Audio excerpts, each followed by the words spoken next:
StreamYard too. I saw when I.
What's up, everybody? Yeah, so I'm he's stats mode today, right? There you go. Yeah, no. So Carl got called away for a hot minute. If you guys don't know, it is storming pretty aggressively here in Indiana. So we are currently he got called into work, but he will be back with us when he gets the availability to do so. So everybody, thank you guys for coming out. We appreciate seeing you. Big shout out to G Paul for popping in and willing to help out today. I appreciate you there. But let's get things rolling. We got an open panel tonight. So if anybody wants to pop in with us, if you've been on with us in the past, you do have the stream key. It's the same one. It has not changed. So just pop in, hop on. We just, we'll bring you in. No problem. It'll work out. It'll work out. So I'm gonna send that real quick. There you go. Yeah, we'll pop it and push it out, as however we can. But anyway, we'll go through our little update. I guess newest things happening here in the Void Century house is a waiting game. Honestly, we may or may not have a female getting ready to pop out a clutch of eggs. Hopefully, fingers crossed, we get back in the swing of it. And she is it's kind of a who's your daddy clutch, I'll be honest, because she's been paired to two different males. So we'll see. It's a blackhead Mojave, from what I was told, a blackhead Mojave female. And the two options for dad are a blackhead yellow belly pin or a black pewter bamboo. So hopefully, fingers crossed, it's that black pewter bamboo male. That's what we're hoping for. That'd be cool. Yeah. I really want to try to get that bamboo into some other stuff. So I saw some cinnamon bamboo stuff today online. It looked pretty cool. Mm-hmm. It is. It's real nice. Some like banana bamboos, real light colored. It gives that wicked like bamboo like patterning and everything. So I'm not against it. I think it'd be a good addition for some pattern mutation more than it is color mutation. I don't necessarily want it for the color palette that it gives. I want it for more of the pattern distortion. Right. Okay. Well, G Paul, I'll flip it over to you. Any new updates that came out of Florida or from you this week? Not really. I've got a new boy incoming, a male gravel blackhead. Nice. And the wife has probably got more geckos coming in than I care to know about. See, when you get them on the morph market kick, bets are off, man. You done messed up, right? It's so bad. She went past morph market. It's on Palm Street. Oh wow! Oh my gosh! Yeah. Okay. Yeah. She's just scrolling and just scrolling. She's fluent in reptile heads, morph market, and Palm Street. There we go. No, I don't care though. I mean, I'm excited that she's excited about something like that, and absolutely, something we share together. And I'm blessed in the fact, I think I've said it a million times, but with Rodent Rise, we've got a big production out back. But she and one of her friends, who's a vet tech, take care of the rats completely. They just bring me what I need. Nice. Hey, that works. That works. That's convenient. See, I'm not so fortunate. You see, I have to do it all myself.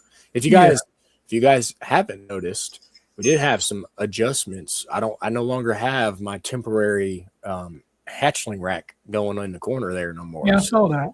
Yeah, I've now moved them to the top 2 rows of this guy right here. My initiation to TikTok build, because my heat tape finally showed up.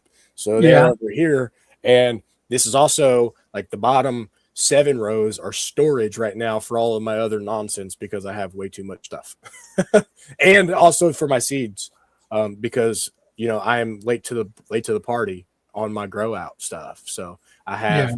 my marigolds and my dill plant like started here, and they're doing all right. For only being down for a couple of days, about 4 or 5 days, we're doing Yeah. okay. I'm not mad. We'll see how it goes. And I honestly, I think some millet might have got in there too, because I keep my dirt right next to my bird cage. And my birds have a tendency to flick their seed out. So I think I got some millet growing up in there too. So we'll see. Well, hey, be careful what else might be growing in there. Right. Well, I don't think it's anything like that. I did the wife had picked up something off of Facebook Marketplace, one of those cubicles that are cubes you can put together. Yeah. She got that, was going to use that for some geckos. Yep. Decided against it, so I'm using it for storage. I got it full of paper towels and brown like butcher paper and stuff for the tubs and things like that when I need it. Right. Yep. I sent Val the link. He's at Walmart. Hey, there we go. Yeah. Hey, listen, I'm sure he'll pop in if he can, when he can. We got some comments rolling through here, guys. I don't have access to the main driver's seat for StreamYard, so we're going from guest seats right now. Once Carl pops back in, he'll throw up comments, but I will run down through some people, and you guys will just have to take my word for it that they're in here watching. So we'll get started. Looks like we got Third Coast. Waiting to see how Harry Carl got. Listen, I think that was a pretty impressive comment, because you know how he is. He's a very hairy guy, and I'm sure his beard's probably down there pretty good, I'd imagine. Then you got myself going in there double dipping. Vision Quest Reptiles. I don't think I've seen you guys in here before. You might have popped in the past, but it's good to see you. Thank you for popping in. We got Kiko from Flora Esoterica. Yeah, that's it. Plant guy.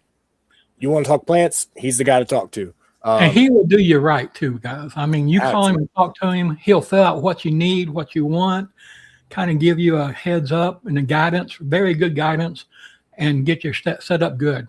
Nice. Yep. So check him out. You can find him on Instagram, and I'm sure probably on Facebook too. But yeah, he's an awesome guy. Looks like we got Mrs. G Paul, aka G Mall, in most of the groups now. She did change her name. That's good. Good to see you. And then it looks like, oh, look at you double dipping there, Mr. G Paul. You see that? Gotta do it. Yeah. We got Mr. Duvall. It's good to see you, bud. Hopefully you're doing good. Everything, considered and everything like that. I know you live up in Michigan, don't you? How's it up there? You guys got storms rolling through there pretty bad? He's in Kentucky right now. Oh, is it? He's probably got some storms in Kentucky then. Yeah, I sent him the link too. Cool. And then who else we got? Oh, look, there we go. We got Satchmo in there. He's don't let him in. He posted from the Breeding Grounds YouTube and from his personal YouTube. Look at him, right? And then over on Instagram, I don't know how Carl's Instagram looks, but on my Instagram, I got my son in there. It's good to see you, Aiden. Thanks for tuning in. Hey, Aiden. He's growing like a weed, man. He's dealing with a little bit of a hive situation. I don't know what it came from. Could be the heat. Yeah, he's got some hives on his neck and stuff, battling that. So hopefully he took a shower, got himself all clean, like oatmeal lotioned or something like that, and got himself right. Looks like we had some other people pop in over there on YouTube. Got Garden State Pythons. Good to see you. Thanks for tuning in. And we also got Brave Adventure. It's great to see you. You're a frequent flyer. Awesome. Flipping back over to Instagram, it's I don't know who that is, but Bag Juan 578. Thanks for tuning in. And then we Never also got Crown Royal Pythons popped in on there too. It's good to see you there. Hop on over to YouTube, guys. Yeah. YouTube, The Breeding Grounds Live. All That one way word. you can see all the comments and interact as well. Absolutely.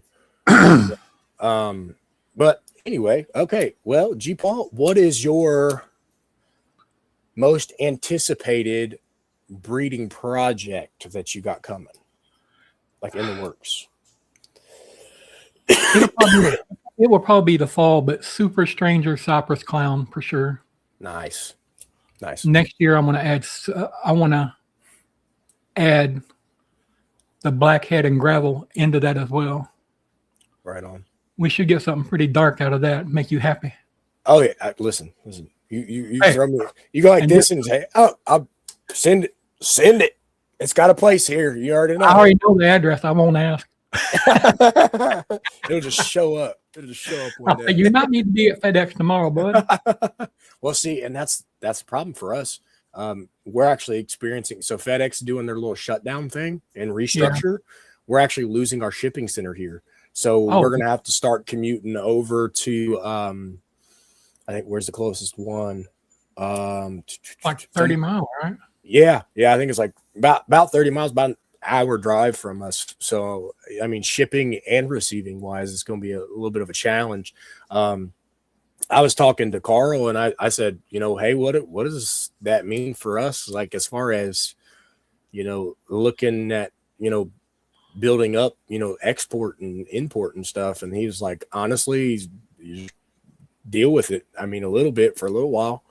I mean, if you can schedule your deliveries at least to, like twice a month or something like that, and to be on the same day. Yeah. Hopefully nobody gets stuck in a layover anywhere. Right. And you only can make one trip. Then it's not a big, it's not such a big task that way. Yeah. Yeah. Well, I mean, in the place we would be going back and forth to is like one of their main hubs. So it's pretty close to one of the airports. So it's not like going to be terrible, but that might be much better. You could probably get your animals quicker. I hope so. Like when they do intake and stuff, because, well, no matter what, they don't open until 9 a.m. So like we're still, I'm just going to have to now get up at 7 and drive over there, make sure I stop for my coffee in the morning and get over there so I can be vandalism. Huh? Oh, is that one that was like the supposed Vandalia is closing too? No kidding. Oh no. So we're gonna be commuting back and forth to like the main hub out of Dayton or like the airport over in Indy. Yeah. That's gonna be rough. Yeah. It might be better to have it delivered all the way to you at this point. Right. Like, hey, I can only have from this date to this date. That's it. You're gonna have to hold my snake until then. I did have, it wasn't on purpose, but someone who doesn't ship a lot shipped me a snake, and they just filled the paper incorrectly and it shipped straight to my house. But it was fine. Hey. I still got it by 10 o'clock. Yeah. And everything was good. It's not something I want to do frequently, but it worked out. Yeah. Yeah. See, and that Vision Quest brought up a good comment. You can drop off at any ship store, like any FedEx ship store or whatever, or like a partner too. But how quickly do they get your package to the hub so that it can be shipped to that next person? I know that like they handle certain things with priority, but how much are we trusting that third party? Because a lot of them are third party. You may have to drop it off early that morning. Right. Instead of like we do now, we wait till like the last minute to drop it off at the main hub. Right. Yeah. Yeah. So I mean, you hold, pack it, and then ship it. Last minute, right before they close. That way, it doesn't spend as much time in the box. Right. Yeah. So maybe now we might have to make sure they're super hydrated and send them early. 3 o'clock drop off. All right, what's up, Nick? Good to see you, bud. Thanks for popping in. Third Coast said, "Is there a super stranger?" I'm not sure. I don't have 100% proof positive of that mic. On Morph Market, I see possible super strangers listed. Okay. I don't know why. If you can do a super leopard or a super whatever, why can't you do a super stranger? Right. Now It it may might be. be They one may. of those hush behind the curtain. Yeah. We don't talk about it, but they're in circulation, kind of thing. Right. Well, I'll do my best to find out. Yeah. Do some digging. Yeah. Either way, Stranger Cypress is pretty cool looking. It is. They do I mean, accent. I've got the girl, Right. and that's what she is, a stranger Cypress clown, and she's fantastic. So Right. if they look like her, who cares? Right. Do you feel like the clown is playing pretty good into the Yeah. the mix? Let me see where I've got her at. I moved everything in my room around.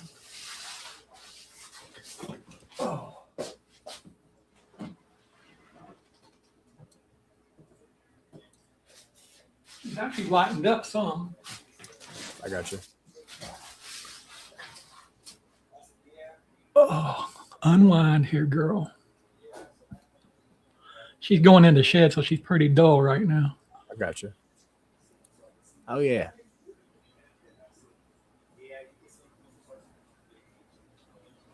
Come on, show me your head. I really appreciate when you put cypress in it, how just crisp everything just kind of gets. It's just so. It's almost DGish, yeah. Yeah. Our belly just. Yep. And that's why cypress will have a place. Once I get into some, I'll send you one whenever you're ready. I'll start spreading the wealth across some jeans. Right now I'm good. Right now with that news pickup, I'm saying we're green light. We're good for a while. So I'm gonna hold on to some stuff.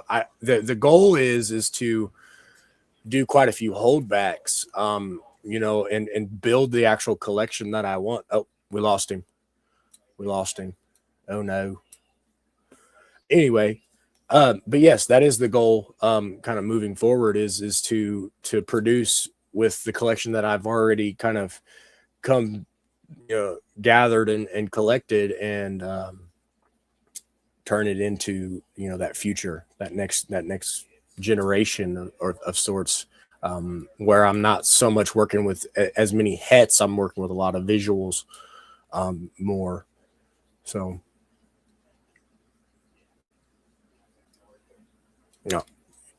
it's that Walmart Wi-Fi, right? Yeah. Or the Florida Wi-Fi outages that they got going on because all the storms coming across the Midwest, right? It cut out the Florida Wi-Fi.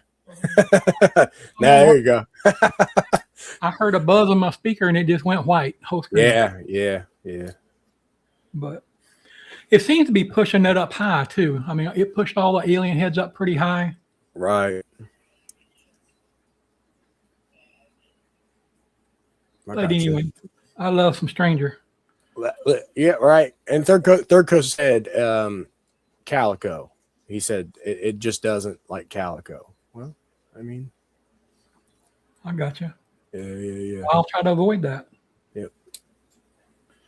I'll try to avoid that. I don't know if you saw it. I don't know which chats I posted in or if all of them or what, but I got a letter from the college today. I did see that. I think I saw it on your page directly where you posted it straight to Instagram. So. I haven't been on Instagram like a lot. I've been kind of like away from socials for a hot minute. So yeah. Well, I was glad to be on the president's list of a perfect 4.0. There you go. Right. And I want that to be a testimony, I guess, to young people. If me at 60 years old with a lot of medical problems and I have to take drugs to maintain myself, don't get me wrong. Legal drugs, not illegal drugs. If I can make 4.0, man, you guys can do whatever you need to do. Yeah. For sure. It's not that hard. It's a patience thing, right? Yeah. Younger demographic, they want immediate gratification, right? And nothing wrong with it by any means. I fit into that category too. I'm kind of right there in between. I just hit 30, and when I think about it, it's like, do I like having things right now? Absolutely. but that delayed satisfaction and sense of accomplishment when you achieve those higher feats that aren't so common really kind of sets you up for success later in life, right? So 100%. it's doing the right things, taking the right steps. I don't necessarily advocate against college. I think we put a lot of stress and strain on children to do it without having the knowledge of what they truly want to do with their life, right? And that's the issue. We need to stop trying to force college on them as much as we need to try to get them to believe, hey, what do you want to do with your life? What do you want to do? Like, what do you want to be? Like, okay, well, you say you want to work with animals. Well, what does that look like? Do you want to be a snake YouTuber? Like, because that's working with animals. Do you want to own and operate your own zoo one day? That's working with animals. Do you want to be a zoologist? Do you want to be a vet? Instead of just saying, oh, you want to work with animals? Go be a vet. Well, some people don't have that retention, that capability for all those scientific terms to kind of hammer that in hardcore, right? But they still want to work with animals. So are we going to kill their dream because they can't be a vet? Or are we going to tell them like, hey, go to school for social marketing, so like social media marketing, and link up with one of these heavy hitter get you a Canova, somebody work for them. Right. Yeah. Work for somebody like that in their social media department, work for somebody like that in their care department, like things like that, so it's understanding that there is a very vast industry that can plug and play into multiple different things. You don't have to cast yourself into just one category because everybody at school tells you have to go to college. College is important, advance your knowledge all the way, but I think we need to learn more of what we want to do and what our capabilities are before we set forth that challenge and really kind of discourage a lot of kids as they try to attempt at it, right? In our area, we have some specialty high schools. I assume it's that way everywhere now. Like we have some. Nope, it ain't that way here, bud. Really, we got what they call West Florida Technical School, and you can go into a 4-year EMT program while you're in school. Right. Like the Power Company Academy, cable TV academies, all kinds of things like that, different trades and things like that. I got you. But I did encourage our girls to go to college. The boys, I told them they need to find a trade and go to work. Yep. Because they can make just as much money or more. Yeah. And not have any debt from it. Yep. And if you're smart, you don't have to work the trenches your whole life. You can become in charge of all those people working the trenches and not kill your buddy like I did. Yeah. I definitely being smart about it and developing an exit strategy. Anybody that works in the trades, if you have not figured that out yet, I strongly promote it. Develop an exit strategy before you let your body. Your body's always going to give out before your brain ever does, right? Yeah, and it's just that's how that works in the world. So when you think like that and you do a physical labor job, you speed that process up by a lot. So rather than suffer in silence, start working your gears in a different direction. Think, how am I going to get out on top of this? I still like what I do, but how am I going to let myself be able to sit in the chair maybe instead of being the guy boots on the ground? Yeah, because there's some jobs out there that'll kill you. In my early 20s, I went to work for a company, a small concrete company, supposed to be taking care of small engines, things like that. I ended up mixing concrete with a shovel for a long time. Yeah. You don't get much. Hey, we're short staffed. You're going to have to get on the But that's the difference. Today, people, that happens to them. You see people, well, that's not my job. Yep. I come from a school is your job's whatever they ask you to do. Right. They're the ones signing the paycheck, right? Yeah. So I get it for sure. I do understand, but your paychecks, you gotta work no matter what. Right. If you don't like what they ask you to do, smile, go on until you find something you like to do. Exactly. And I think young people, including even yourself at your age now, John, put too much pressure on themselves to have it figured out. Yeah, big time. Big My time. grandfather used to tell me, you're not a man until you're 35, 40 years old. He said, you really don't have the wisdom and the knowledge to be Yeah. considered what, a man per Right. se is. And I know that's offensive to some people, but it holds a lot of knowledge in it. It does. It does. You develop a sense of wisdom, right? So Yeah. so you up until that point, it's a lot of learning from people who are older than you and like developing skills as you get to that point. When you really roll into that 35 to 40 range, it's, hey, I've been here, I've lived a lot of life. Okay, now I can be the point of contact for these younger guys coming up. I can be the example that they see that they want to aspire to be, right? Kind of thing. So I know for me at 30, I do a lot of like eyes open, just like, what can I see? What can I learn? Right. I want my brain to be like a sponge. I want to take every bit of everything in constantly.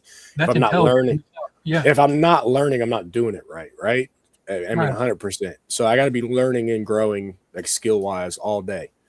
Oh, we got a Batman. Oh yeah. Check him out. We got him popping in. Look, it's going to be a very, very different style here. I'm actually sitting in the top corner right now. I'm on your side. Right, I'm John. You're Satchmo. There we go. Right. Hey, I don't have enough beard for that. Right. You do right now. Yeah. Cause he definitely cut his all the way off. Right. Hey, my friend, thanks for jumping on. Yeah. Appreciate you. For sure. Yeah. Give me just a second. Got some new stuff going on over here. I got a funny shirt to show you too there, Batman. Oh, Lord. You're going to die. You're going to die. I've been kind of trying to hide it a little bit from everybody. I was waiting for him to pop in the comments because Carl purchased this shirt for me. Uh-oh. And it was with him in mind because he always picks up on the inside jokes and just dies laughing. Yeah. It's very fitting. He must have got a new camera he's working with. I did. My wife kind of threw it on here and didn't tell me nothing and left. So yeah. You gotta love it. Nice. It happens. Just a second. Mine flaked out a minute ago and lost me altogether. Right. Look, yes. Well, I found out something a little earlier. It looks like the week of Tinley in June that we're going to broadcast live from Tinley. I'm not going to be there. Okay. But Will Post Malone Will from 317. Yeah, he's going to be there, and we're going to have him on. And Three Blind Mike might be there as well. I got you. Yeah. For him, it won't be too bad for him. He's in Michigan, and coming down and over to Chicago is not too bad. Yeah. I mean, that's I looked at it last night. It's like 900 miles for me. Yeah. It's still half of that for Daytona. I'm gonna have a pretty good trek for Daytona. I'm not gonna lie. Yeah. I'll be there. I already got the vacation planned. I'm Thursday through Sunday. I'm there the whole weekend. It's gonna be awesome. I want to go. We'll have to see how it plays out. Yeah. I even offered Satchmo. I was like, I'll split the cost. I'll drive halfway, split the cost with you. He's like, man, I just don't think we're gonna be able to make it. I'm like, darn. I was like, I really was hoping that we both could go and do some live tune in from Daytona. Well, that would be cool. Yeah. That would be cool for sure. She said, stop on the way and pick you up. That would still be a big bypass. That'd be like a 400 and some mile bypass for you too. It'd be like, so instead of coming straight down and going like this over, I'd be going like this and then coming back across the state of Florida. Well, no, you would basically still come straight south. You could come down 65. Yeah. And honestly, so go over. Last time I went to Florida, which was last year, I go to Florida every year. Usually we go to Orlando and then Daytona, and we always like stay along the coast as we go back home and stuff. Do a lot of beach days. The kids love going to the beach. For sure. Love it. Right. And so last year they didn't take us back through the mountains. Usually we hit the mountains in North Carolina, South Carolina, and then come up through Tennessee back into the southern part of Indiana and come back home. Yeah. Well, when we were on our way down, they had a bunch of storms and stuff, I guess, through North Carolina, and like half the mountainside just washed out an entire lane of traffic. Like the whole thing was just gone. So we couldn't go back that way. So when we got to Atlanta, it diverted us and kind of took us over and then brought us back like around it all, like avoiding the mountains altogether. Added like another hour and a half onto our drive. Why'd you go through Chattanooga and stuff? Yeah. On the way back? Yeah. Chattanooga and Knoxville up 75. Yeah. Yep. That's exactly. I'm pretty sure that's exactly what way they took me. I usually GPS it, and then I'm like, do I want to take the highway or do I want to take the scenic route? Or like, you'll hit your course like, okay, I know I'm going this way. Hey, I can see him so now. You'll zoom out a little bit, and you'll be like, I think that'd be cool. So you zoom in, you're like, hey, I like that beach. I'm gonna add that stop, and you'll just you drive to the beach and then drive down, and yeah. We do a lot of impromptu adjustments on the trip. And that's the thing about it is, don't be so set in your trip that you can't see something fun and go do it. Exactly. You know, take that stress out of your life, let it go somewhere else. Absolutely. Yeah. So what you got going on, Batman? Oh, nothing. You know, just working and trying to make it. You know, trying to deal with all these pairings back here, and yeah, it's a little hectic over here. How many clutches you got in the incubator? 0.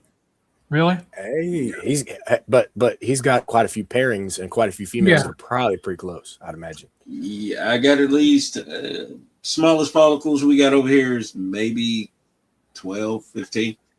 Okay. Yeah, they're building. They'll get over the hump. They'll be late year, you know, maybe early next year. That's fine by me, including that granite girl I got from UG Pop. She's putting on some weight now. That's good. There you go. A little iffy sometimes, but I hope that proves out for sure. Just because I got the golden goose for the ultra male, I'm just saying. He's gonna do great.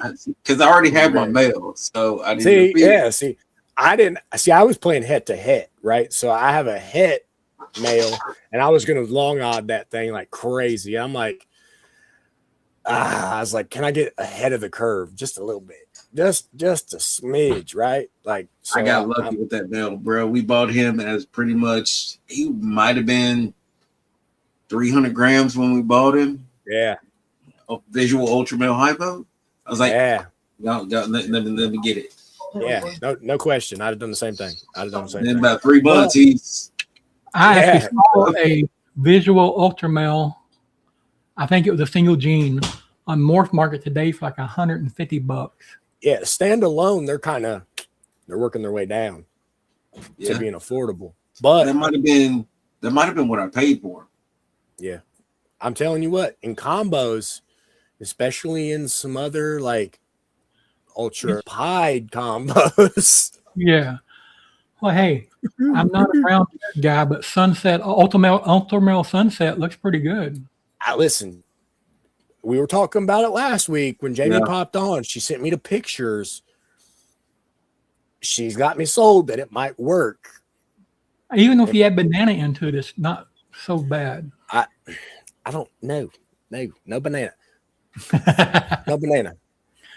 Throw black pastel at it. I want to see some orange and purple. Yeah. Like banana does it. Black pastel does it. Core Glow does it. Throw some stuff that makes it orange and purple. I want to see that. Yeah, we growing up sunsets too. You know, the only thing now that I'm pretty sure I don't have in my collection is any monsoon. You get there. I ain't in no hurry. I'm ball python and on a budget, okay? And I think that's what we all need to understand is there's no need to rush out there and buy these monsoon animals for $4,000 or $3,000 because 5 years from now, when we're looking to do something else, they're going to be down. Yeah. And I promise you, there's going to be plenty still to do with it. Yeah. Look at all the genes we got on the market today, and you can pick up some of them that have really not been worked because they were worked long enough for something bigger to come out that people chased harder. Yeah. The ADHD of the ball python industry, right? That's what they call it. What's the next biggest thing? What's the next biggest thing, right? Pretty much. Yep. All right. Well, let me do this t-shirt reveal. Cougar bait. Here, kitty, kitty. I'm done already, John. Yeah. I'm done with the Yeah, already. buddy. See. Oh, my I goodness. told you what it would do. I Yeah. was reading it earlier. I didn't say nothing. Yeah. I got my triple void There century shirt on. There we go. Look at In that. I orange. gotta get over there and get Yeah. me some, and I still got to Yeah. send you guys some shirts as soon as they come in. So Yeah. Listen, and the Void Century shirts, man, they're nice. I'm not gonna lie, the logo is Yeah. real nice in there, man. I think I've got the orange and black one, and the wife, I don't. Hers might be blue. Yeah, she's got the Carolina blue one. And I think Carolina so. blue doesn't look bad either. I mean, it really doesn't. Because I was curious. I was like, hey, when you get them, let me know, because like they're drop shipped, so I don't actually get to like hold the product in my hand to Right. attest to it. And I have the black one because that's the foundation of most people. They end up with a black based Yeah. t-shirt. So, and just because my logo is white, it looks better against the darker canvas anyway. So I wanted to see it against other colors, and it actually didn't turn out bad. So yeah, You just like that Exantic. That's what it is. right, yeah, dark Axanthic. yeah. If I had a preference, it'd be TSK. But honestly, some OG black Axanthic, like some original black Axanthic stuff, I know that they proved it out to be TSK and like kind of worked the lines out. But original to the market black Axanthic stuff, ooh, knockout. Too bad they don't work together. Yeah. When I'm talking about VPI, TSK, too bad they wouldn't interact together like a Lily version of some kind. Listen, Dude, I got two different males in this room. Male TSK, pastel TSK, and I know the pastel helps, but this VPI boy that I've been trying to offload because my wife don't want him no more. Great looking stud, don't get me wrong, but his brown versus that pastel TSK brown, I'm going TSK. right. It doesn't brown down as bad. Granted, like you said, pastel helps, which again, it's what line of pastel do you got, because pastel browns out pretty heavy too by itself, right? So you got to think, when you're messing with traits, how's that going to look when it gets old? Yeah, because that browning effect is heavy on some unless they're your pets and you just don't care. I'm just worried about making pretty babies, right? That's what That's it. They're like, that snake was pretty when it was a baby. I know it's going to produce pretty babies. And I'm like, nope. I was like, give me the ugly ones. Some of the time they make some bangers. No doubt. And, we all like to get the pretty animals, and, chances are they're going to make better looking animals, but it doesn't. Right. I mean, look at us. We make some pretty nice looking kids, right? I like my mom would say though. My mom always say 2 ugly people make beautiful babies. So, let mama stop talking about me.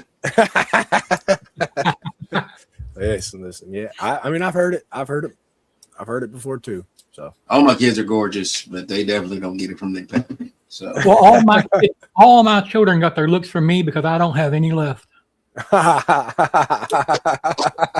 there you go.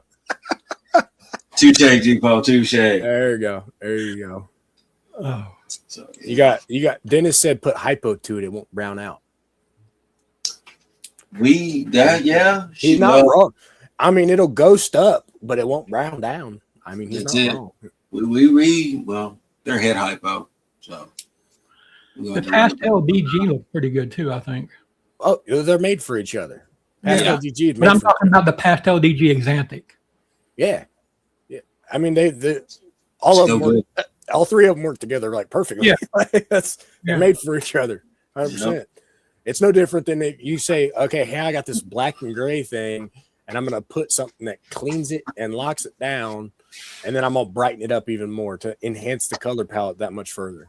Oh, yeah. That's where it's at. I don't know. We'll see. I'm messing around with some wild and crazy jeans. VPI girl. Well, we got VPI. Okay.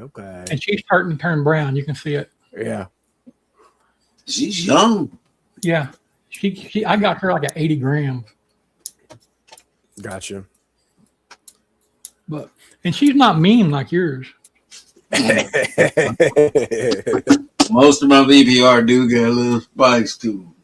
No, my TSK, my female that laid my super pastel, she got me one time, but we were at an expo, and I was like a day late feeding her, and she was hungry. She's like, I don't care what's out here, I'm coming out. Yeah. She's clockwork. She's like, I feed on this day, guaranteed every week. It's consistent. Keep feeding. Exactly. So yeah, it's all good. I forgave her. We're friends again. Right. That's Right. good. Yeah. That's good. Yeah, I'm sitting over here, slick working as we speak. There we go. Yeah, he's prepping. He's like, I'm getting ready. I'm saying He's like, any day now. I think it was Darren that does a show with Flawless Will. Mhm. I think Darren said he had 42 clutches in the incubator. Good Lord. like, wow. Where he had 35 and he's waiting on 7 still, something like that. No, man, that's a lot of eggs. That's Right. Oh yeah. I would literally have to go out and buy an industrial, like monster fridge for that. Yeah. Oh yeah. And a couple of racks. That's well, I got okay back here. You got some space. Plus, he's like, I got some space. Yeah, plus those back there, plus the ones that are behind the computer. I like to watch my babies as I'm messing on the computer. I get it. Why do you think mine are all sitting right here? Right here. That way I can look at them while I'm doing work. So, although I will say I have a just mean that she's not mean. She is deliberate. She knocks her water dish every single time. Every single time. I'll go in, I'll clean, I'll fix it up, clean it up. 2 seconds later, knocks it over. And I'm like, oh my goodness. Like, I just got you cleaned up. What is going on? Wow. What do you use for a water bowl? Oh, we just the deli cups. They're the shallow ones. Buy you a 3-inch coupler, PVC yeah, cap. Yeah, everybody said glue it, PVC. and then hot glue it to the tub. Yeah. And stick the deli cup right in it. Right. I mean, basically make a cup holder like I have on this, which it makes sense. I just these tubs are like dual purpose kind of, right? So these were like former incubator tubs that got turned into like hatchling tubs. So I just kind of universal. Yeah, repurpose them where I can and when I can. So that's part of being a man. You learn how to use things. Learn how to adapt, right? Yeah. 100%. Third Coast did make a good point. Why xanthic and pastel work so well together is due to the fact that the yellow pigment is so xanthophore is what the yellow pigment's called. If I remember right, it's xanthophore is the term. Stay at the dictionary, John. Axanthic means lack of xanthophore, right? So meaning that there's a lack of yellow pigment. Well, pastel is a yellow pigment trait. I mean, it's a brightener, right? So it enhances those yellows. Well, and lack of yellow, enhancing a yellow that's not there, it's got to enhance something else. Makes sense. Does. Makes sense. Complete sense. You throwing some knowledge on them there, Third Coast. We appreciate you. I'm telling you. Yeah. Never stop learning. Right. I don't know what Mike knows. He got so many different Everything. I mean, he got the zoo. He breeds it all and he knows it all, right? Like, I won't say knows it all, but he knows a lot. He's a wealth of knowledge and he's a great guy overall. Yeah, so, I agree. Yeah. I agree. 100%. 100%. Well, Batman, what's your next project you're hoping to hit? Like if you had a goal animal to produce this year off of what you got, what would it be? It would be ultra male hypopod. Oh, okay. All right. Yeah. I got That'd you. be cool. I got you. So, I don't have ultra and hypo, but I have the ultra and pied.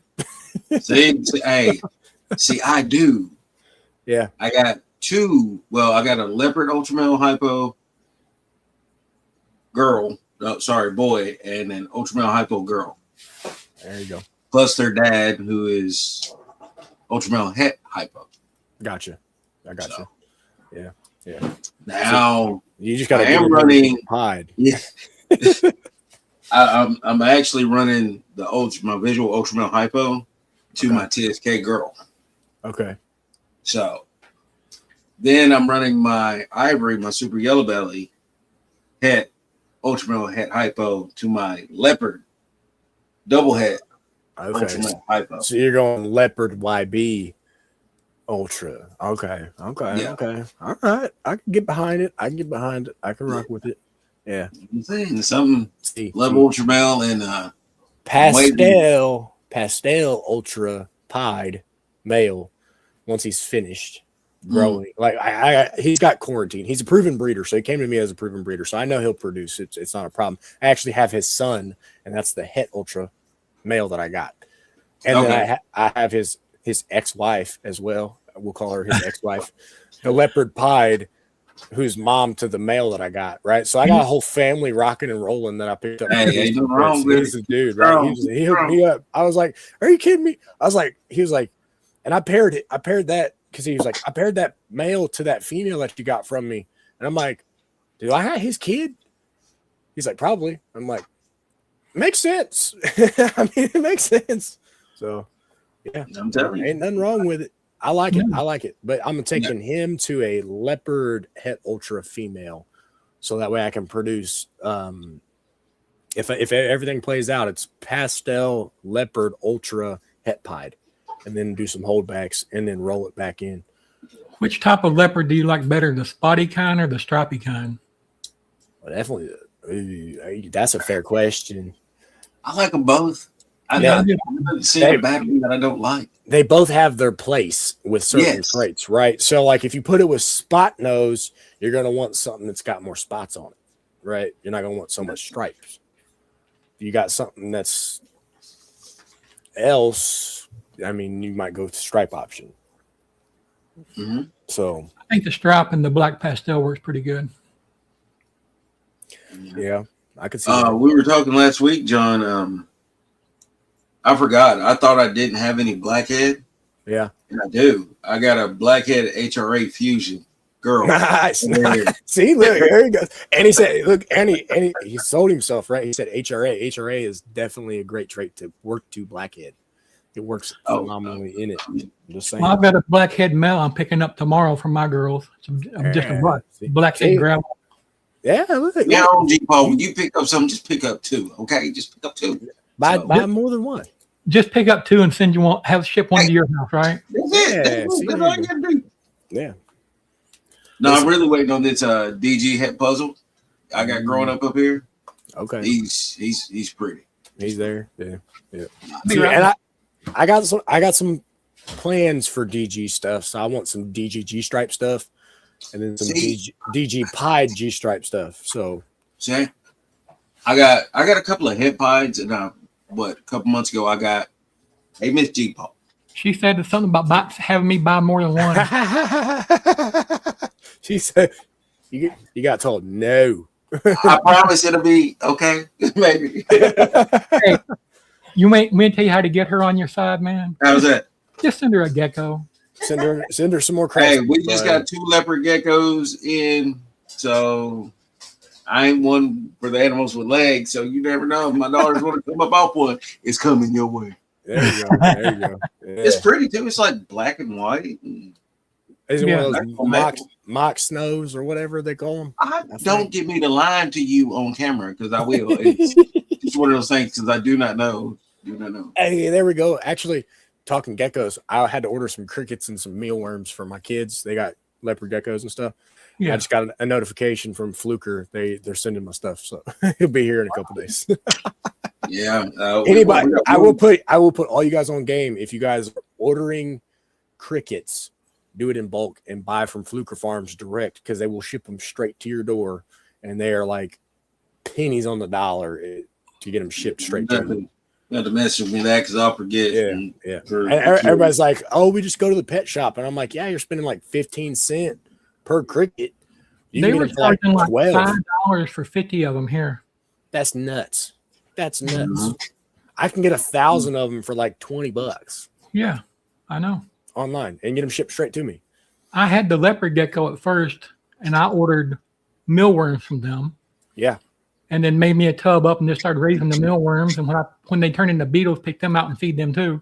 Yeah. Yeah. But my grandson wanted the leopard gecko, so I sent him home with it. Yeah, there you go. Yeah. See, I've been trying to convince the kids, like, hey, we got some mealworms coming. How about you guys raise up some mealworms and stuff? And they're like, no, Dad. I'm like, well, it's so easy. I mean, you throw in a tub of oats, and about every 2 days, change out a piece of potato or something, carrot, whatever you're using, keep them gut loaded and ready to go. Yeah. Yeah. If you don't want to breed as fast and mature as fast, just cool them down. Yeah. Yeah. Put them in the fridge. That's literally like you just have a bunch of cups, like little cups of condiment cups full of mealworms in the fridge. Yeah. Yeah. So you got Josh from Having a Ball. Appreciate Josh. you popping in. We also, who else did we get? That's about part. Josh. Dennis, if I did not say what's up, man, I apologize. Dennis, it's great to see you. We appreciate the comments and everything that you do.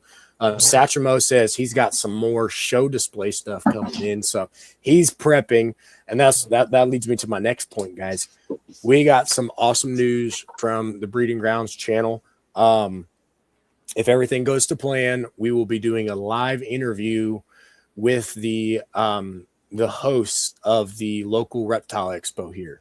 Right. So they're bringing an expo to our town, and hopefully everything goes to plan.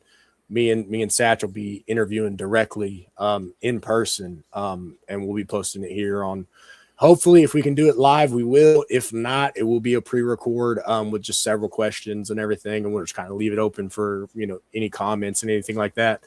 And then it'll be that following weekend that the expo happens, and I'm actually gonna pop in on IG live at the expo and kind of run through and kind of show everybody and show off. Hopefully, Satch will be vending. If everything goes to plan, he will be vending that show, and I'll be over there just hooting and hollering and actually cross paths with him at an expo for once, right? Because we go to the same expos and we never cross paths, and I'm like, that makes no sense. Like, it'd be like that. Like we are like very close friends, and we go at the same time, and like we still just right past each other. Expos are crazy. Wow. It's like we drive an hour to go to an expo and buy a snake from somebody that lives 5 miles away. Yeah. You're like, man, I could have came to your house. Like, come on now. You don't always know what everybody's got, so right. Yeah, and you don't know. People pop up all the time, new vendors and stuff like that who have been like waitlisted and stuff. Because a lot of, I hate to say it, but that's what we get a lot of out of the ball python game is you get waitlisted because of how many people do it, which it does get discouraging. Some people kind of pull away from it a little bit for that reason. They're like, hey, I can't get into vending. What would you guys recommend if, like, say you get waitlisted? What would you do? Would you just be pushing online and stuff? I'd say make your presence known in the local community first, like Instagram, start Facebook, your reptile Facebook page of your own, and right there, yeah. Have all popular in your own town. Yeah, when the expos come, they're going to be like, well, do you know so and so and everything else? You always have to pay. You got to pay to play. Of course, yeah. But as long as that list, start with smaller shows and work your way up. Like right. we never planned to vend the All-American here in Nashville. Never did. And we did. We had a blast, learned a lot, had fun. But it's just because of the way we started talking to people and everything else. It's just one of those things. Yep, I'm with it. All of this time I said I would probably never vend, but I'm thinking after I graduate next spring that I may start looking at that. Yeah. Because she'll be pretty good into the geckos by then. Right. And I will say it will give you another leg up being the geckos, because when you do vend, they ask you, hey, what are you bringing? Yeah. If you're only offering ball pythons, they're like, hey, we got 100 ball python vendors. We don't have room for you. But if you're like, hey, I got crested geckos, I got king snakes, I got this, I got that. You got a diverse palette. They might be more apt to kind of let you kind of slip ahead a little bit because they do want to have a diverse palette of different options available at those expos. And I've got 3 carpet python females growing up right now. One of them's a couple years old. I mean, she could probably go. Yeah. But and the papallin I got from Markham Reptiles, I will keep it pure, 100%. Because I know it's where it came from. I know it's F1. It can be proved. Right. The other 2, who knows what's going to happen with that? Right. I do have a buddy I've mentioned before is moving from California to here. I've got some of his stuff here already. Nice. I think he's got like 400. I think he's like kind of like Third Coast. He got all kinds of species of stuff. Right. I think he's got 400 and some ball pythons. Oof. All kinds of carpets. Yeah. Matter of fact, I felt so bad for him. He spent $6,500 on a carpet python from overseas. And when he picked it up, it was kinked as hell. Ooh. Wow. But the guy did refund his money. Okay. And let him keep the snake. Yeah. Yeah. I mean, That's how you make things right. Yeah. Yeah. Absolutely. Yeah. If you don't have something comparable to exchange for, another animal, I want the money back. Yeah. But he's going to be doing like the designer carpets. Okay. He's got the exantic ones and everything else. He's growing out right now, ready to go. The diamonds, and I don't know all the different ones of the carpets. See, carpets are cool. I don't think I'd ever do carpets. I think if I'm going to do any type of arboreal species, it'd be probably scrubs or like something like that. Olive pythons are pretty cool. Macklets pythons, stuff like that. And he's got geckos, she said. Well, yeah, I mean, yeah. They said we want to, but I wanted to get those. Maybe yours and my kids can talk. Yeah. See, never mind. And I have breeding. Throw some balls, man. Listen. I have breeder size leopard geckos right now. Like my son, he's got a breeder, and then 2 of my daughters have breeder size leopard geckos right now. I got 2 boys. I could be producing leopard geckos. I don't want to. I just don't want to. Like I'm like they do. I don't. But we have 2 boys, and they were rescued. So right. The crested are easy to take care of, I think, because you don't have to give them, heat and all that kind of stuff. They can just that's where the appeal is.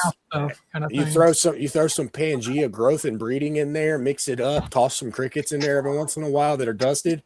You're golden. You ain't got to do nothing else. I mean, just clean. She got them all in. She made all bioactive enclosures for them. Right. Yeah. And you don't got to clean the poop. You just leave the ISOs in there. Golden. I will say that the blood oranges are probably the cheapest option to go when it comes to ISOs or the wild type. Cheapest option as far as like cost, like for quantity, is because they're so heavily just like produced. They're just readily available. So you get into those like rubber duckies, the rhinoceros ones, those kind of like the spiky ones. Those are a little bit more high end and they cost a lot. Like a lot. It's amazing how we can find weird things and charge more money for the same thing, right? Right. Yeah. I'm like, what is different from this one to this one? Oh, just the color. That's just the color. What's up, Chicago? All right. Yeah, it looks like we got Mitzi popped in. What's up, Mitzi? Good to see you. Good to see you. Oh, Parker, hello. Yeah, hopefully we get some other. We got some other people that popped in on IG too. My IG kind of really went crazy. On IG, over to YouTube. Yeah. If you're on IG, get over to YouTube. The Breeding Grounds Live is the handle that you search, and you can pop over and hop in the comment section and really kind of get rocking and rolling. I see hypo. No, wasn't even in the pairing, but man, that we know of. That we know of. I'm just saying that the camera makes it look hypo from here. He actually does, but he's supposed to be fire print stripe het DG. Okay. One of Canova's snakes was his dad, but there was not supposed to be, and I'm trying to figure out. You're saying that is just fire pin. Fire pin het DG. There's no way. There's no way. unless the camera's just really giving it that ghost look, but No, dude, man, that's man, what that's this. wild. My first purchase off Morph Market was Okay. him and 3 of his siblings.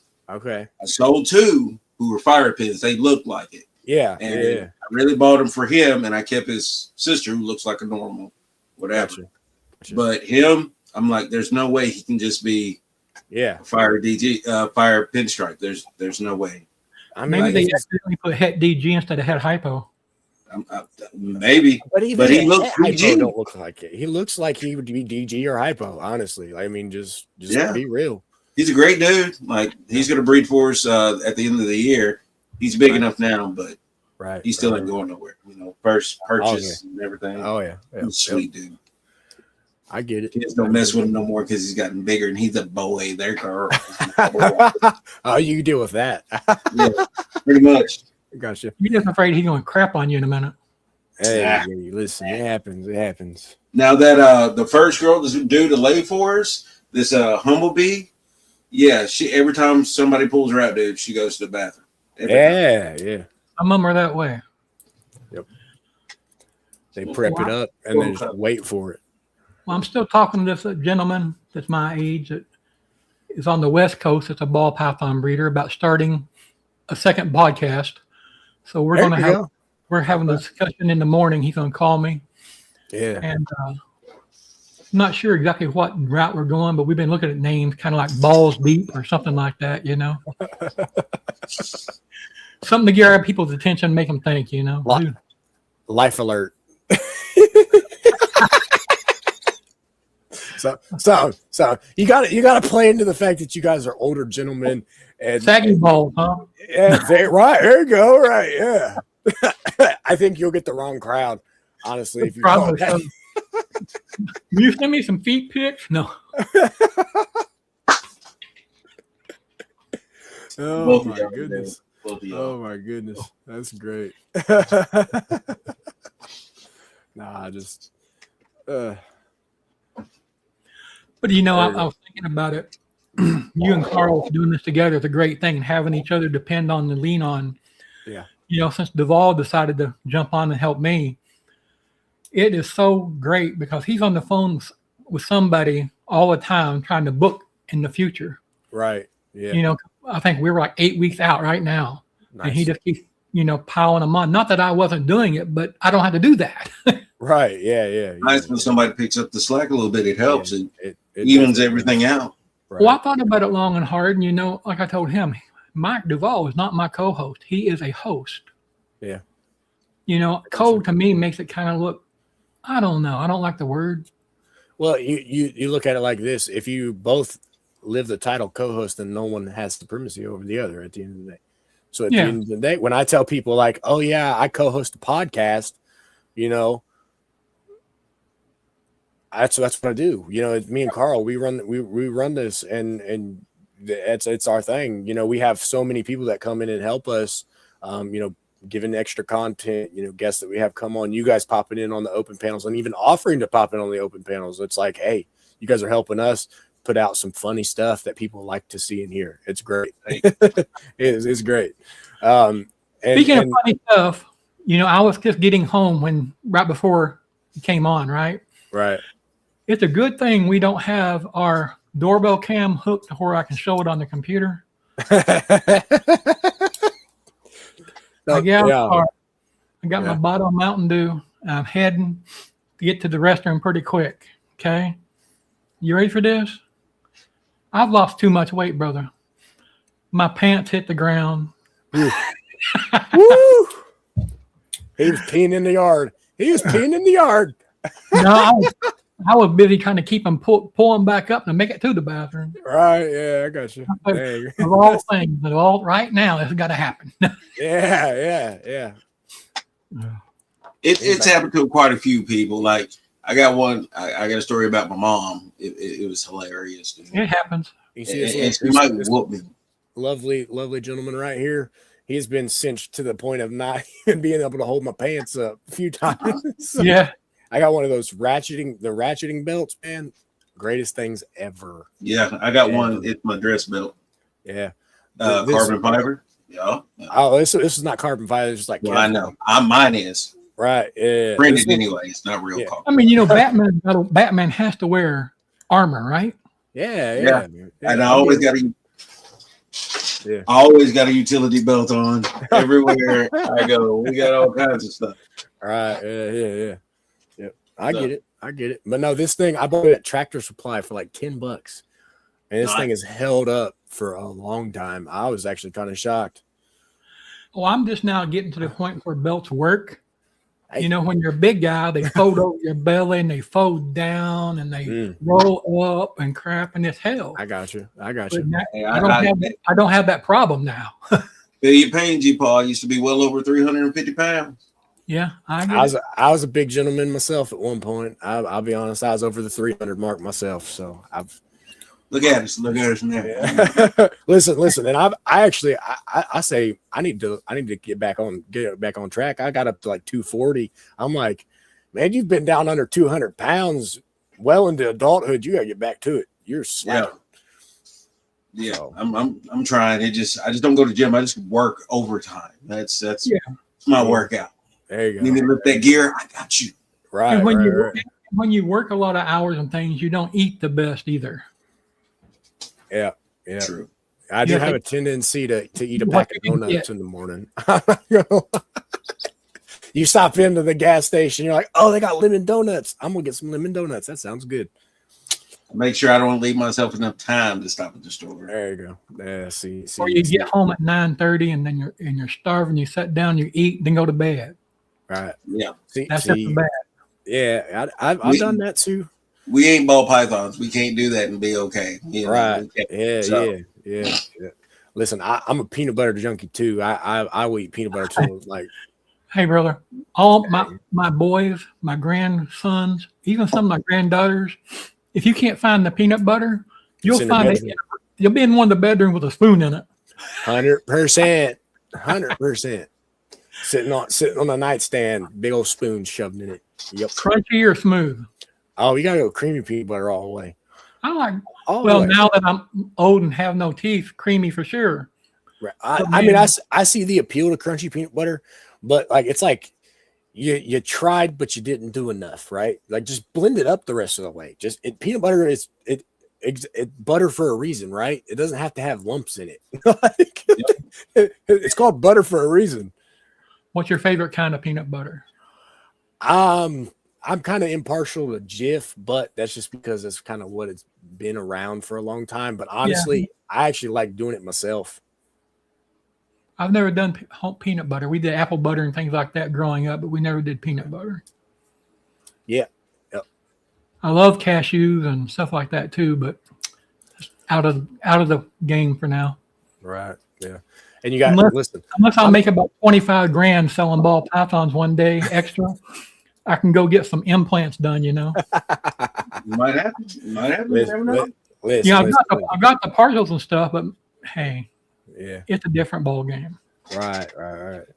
And I have a tendency, so it's not just a spoon sometimes. Sometimes I'll just like grab a fork and I'll eat peanut butter with a fork because I'm lazy and I don't want to search for a spoon. So well, what do you spread it on bread with? A spoon? Backside of a spoon. 100%. Why would you not? Like, I don't see the appeal. You get a butter knife out, like it doesn't have. You can't scoop up enough to get it on. Mm-hmm. I'm talking like you got a half-inch slice of bread. You better have a half-inch worth of peanut butter on top of it. Mm-hmm. That's the only way to do it. I said that because there's a lady here in town who we've been friends with, her and her husband off and on, and she put him on blast. Want to know why he was dirtying her spoons making peanut butter sandwiches. And he said, huh? What? So she said, she kind of put it as a debate on Facebook and she learned that that's how you do it. That's how you're supposed to do it. Yeah, exactly. Hey, get a spoon. Brave said bologna sandwiches with mayo was so good along with peanut butter and just your standard sweet white bread from the grocery store. Listen, okay. Cut the mayonnaise, just bologna and peanut butter. Fire. Hands down, amazing. I only eat mayonnaise on hamburgers, and this will probably weird some people out. If I have pinto beans, I'll put a spoon in it and mix it up. Okay. I could see that. That makes sense. Yeah. But Listen, otherwise, it's mustard on everything. I'm just saying. Look at mustard and cheese on a bologna sandwich. Fire. I'm not taking from that. I like it. But as a kid growing up, we didn't ever usually do jelly because jelly was just like too much, right? So I was like, I ain't doing that. So peanut butter and bologna was like a staple in my house. So you put them together. You get curious. You put them together. You find out that is amazing. It's just good. It's just good. When you was growing up, John, in the winter, when you went out to go sleigh riding and things like that, I'm assuming you did that. Yeah, a little bit. What was your meal for that day normally? Usually, okay. So we have a company called Grippo's up here. Yeah, and they make this potato chips. Yes, spicy barbecue potato chips, cottage cheese. That perfect combo, and then you do a peanut butter and bologna sandwich. We would have Grippo's chips too, but we also had Schneider's potato chips, even aluminum bags back then. Yeah. And believe it or not, potted meat sandwiches with hot sauce in it was pretty good. Okay. See, I'm a Vienna sausage guy myself, so I can get behind the potted meat. It's okay. It's not my preferred. I wasn't not real big on fried spam or nothing like that, but I've ate it. Yeah. You ate a lot of things when I was growing up. Carl said grilled peanut butter sandwiches. That I can see that. Hey, that might be. Third Coast said Elvis style. So put banana on it. Yeah. Peanut butter banana sandwich. I mean, a grilled one is not much different than peanut butter toast. Yeah. So listen, that best thing ever, peanut butter toast with some brown sugar oatmeal. Cinnamon. Man, let me tell you, that's great. Oh yeah, for sure. Yeah, I like those days. We'd go out, and we didn't have a lot of gloves, so we would put socks on our hands. Oh, we never did that. We'd go through 10 or 12 pair of socks a day. You know, my kids are still doing it. Yeah.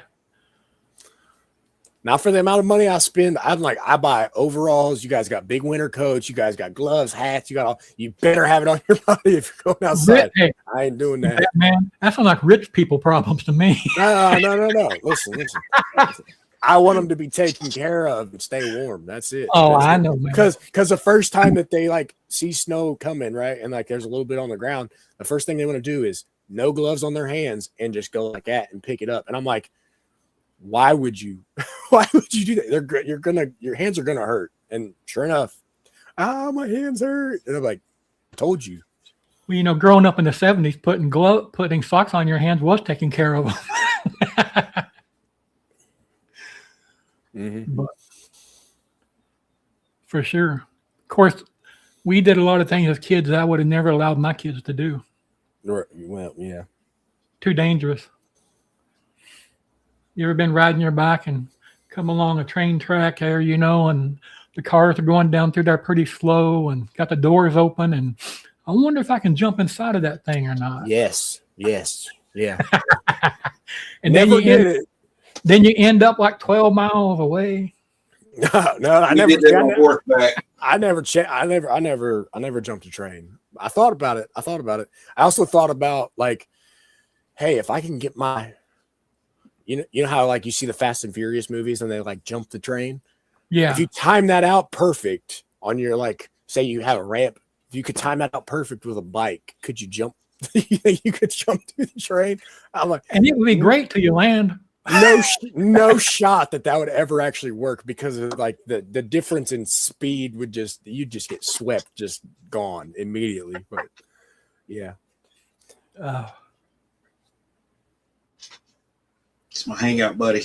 There you go. Oh, are we getting our hangout snakes? Wait, okay. Yeah. Hold I on. can grab a hangout. Let me see. I gotta remember which one to get. Hang on a second. I'm on mute the camera. Hey, I'm going to get Robin out. Okay, Batman. Hey, Go ahead, get Robin out. There you go. All right, I'm gonna pause for a second, guys. I'm gonna hit a restroom break and then I'll grab a snake and pop back on. This is my DG Krypton boy. Hey, I got a Krypton hit DG.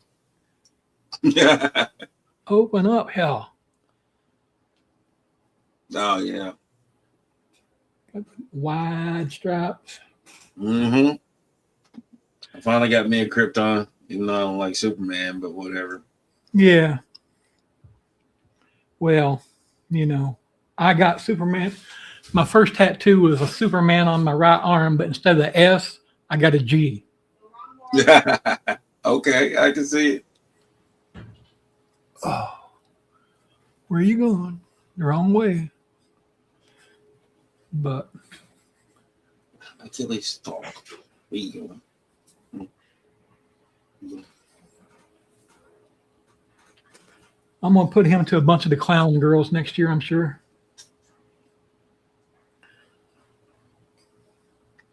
You're around my ear, Achilles. Thank you. Yeah, if I can get him to hang around it. Yeah.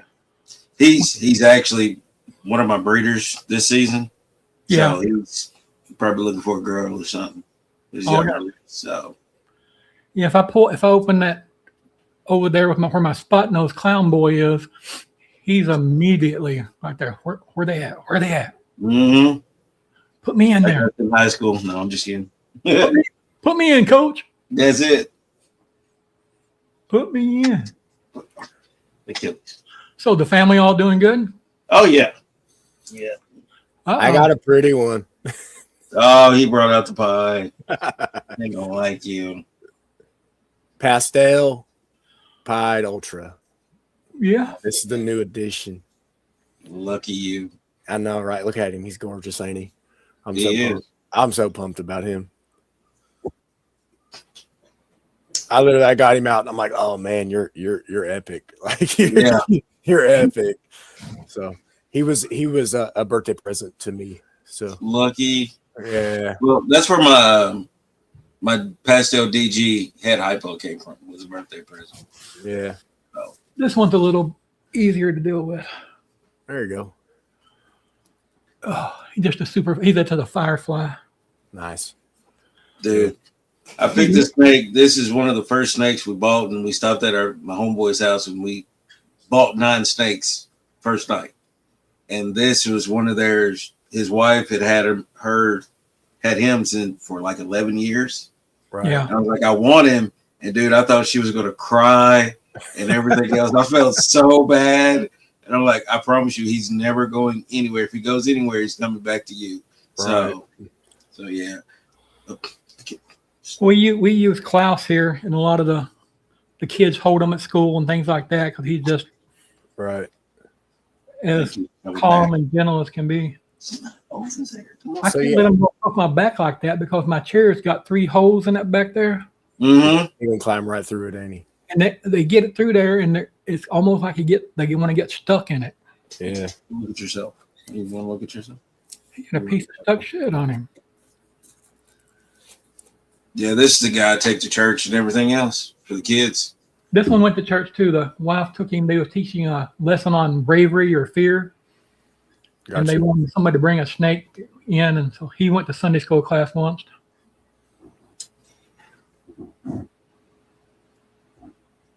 My Call of Duty buddy. Yeah, there you go.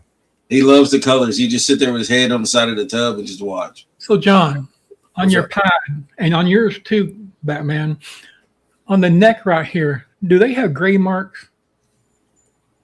Mm. My pastel pod does. Not Yeah, there. almost every one of my pies, non-related, no matter which one it is, has like right under their jaws here, it's got gray markings on it. Put it to ultra or pastel. It don't. It don't. I mean, I don't know. It don't look bad or nothing. I just Right. I noticed it the other day, a week or so ago. Right. Look, Third Coast said I might try to breed my pieds. Yeah. Because I mean, why would you not? Look, pieds are a dime a dozen. You can make a whole bunch of them. I mean, Yeah, apple they sell pies. well. They got cherry pies and pumpkin pies. They sell well, right? They sell well. They really do. Yeah. I all season long, I've been asking, oh, are you going to make some pies? Do you got any pies? I was like, they're cooking. Is all I can tell you. They're cooking. Yeah, they're coming. They're coming. They'll be there. And I think if you're going to vend, it's a smart thing to do because people are going to buy them. Yeah. They'll move move, no doubt. So, and then you get to make project animals like this that you just don't want to let go of, you know. And then this is putting you in the like higher, like that like mid tier. You know, that was the goal. So this actually put me ahead in the project. That's the only reason I got him for myself, and I bought it for myself, right? So I bought my own birthday present. So I'm like, Nothing wrong with that. Didn't do that. I mean, That way you get what you want, right? right? Yeah, exactly. Yeah, but I mean, I'm always looking forward to some pair of socks or something. he said, Batman or snakes? Anything Batman or snake related? "What's up, Big Worm? It's good to see you." What up, Big Worm? Man, Worm, that busy at work, I bet. that big Worm Genetics commercial got that one black and yellow, I think it's a pastel DG or something on it. Mm-hmm. That thing is damn. I like it. Yeah. He's got some. If you want DG stuff, that's the man to hit up. Right. Yeah, my DG G stripe is over here, and I'm waiting for my Cine G stripe to get on up there so I can. Yeah. He's got the game. He's like, I know what I'm doing. Oh, I try. Yeah. If not, I'm gonna take it till I make it. This is interesting. You'll think, John. I was watching a podcast this morning, and it's a gentleman in the UK. Mm-hmm. Don't ask me his name. You know, I'm old and I done forgot. But he's doing tri-stripe G stripe, Okay. and it actually looked good. Okay. And he's got visual. Yeah. Okay. Might have to check it out. I'll try to go back and look at it and send you the link for it or whatever.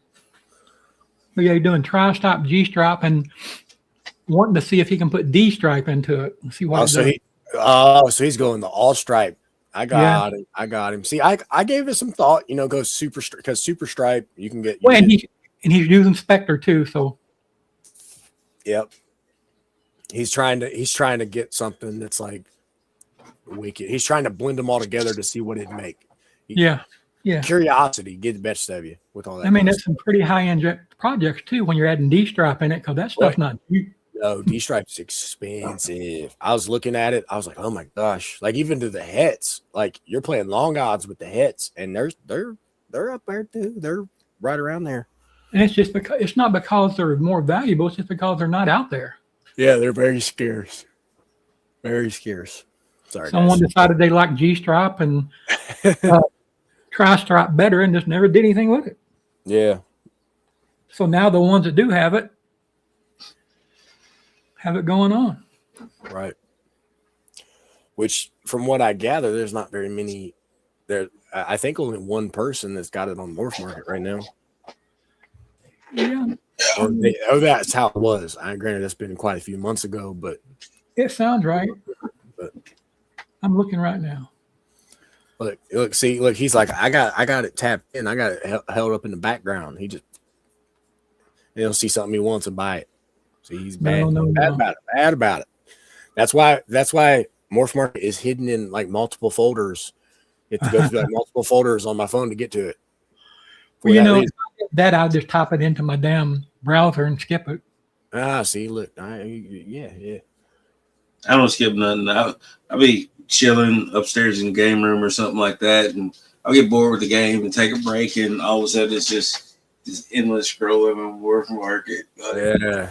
Well, I see 4 D stripes right now, starting at $2,800 to $4,900. Yep, that sounds about right. It's about where they're at, landing cost wise. So Big Ten Exotics asked the question. He said he has a combination question. Thoughts on Fire Ultra Het DG? What are you pairing it to?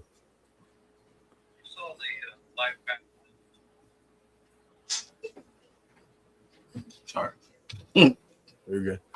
It depends on what you're pairing it to. So like whatever. I haven't seen one before. Oh, okay. Okay, he hasn't seen. Okay. So a Fire Ultra. One before.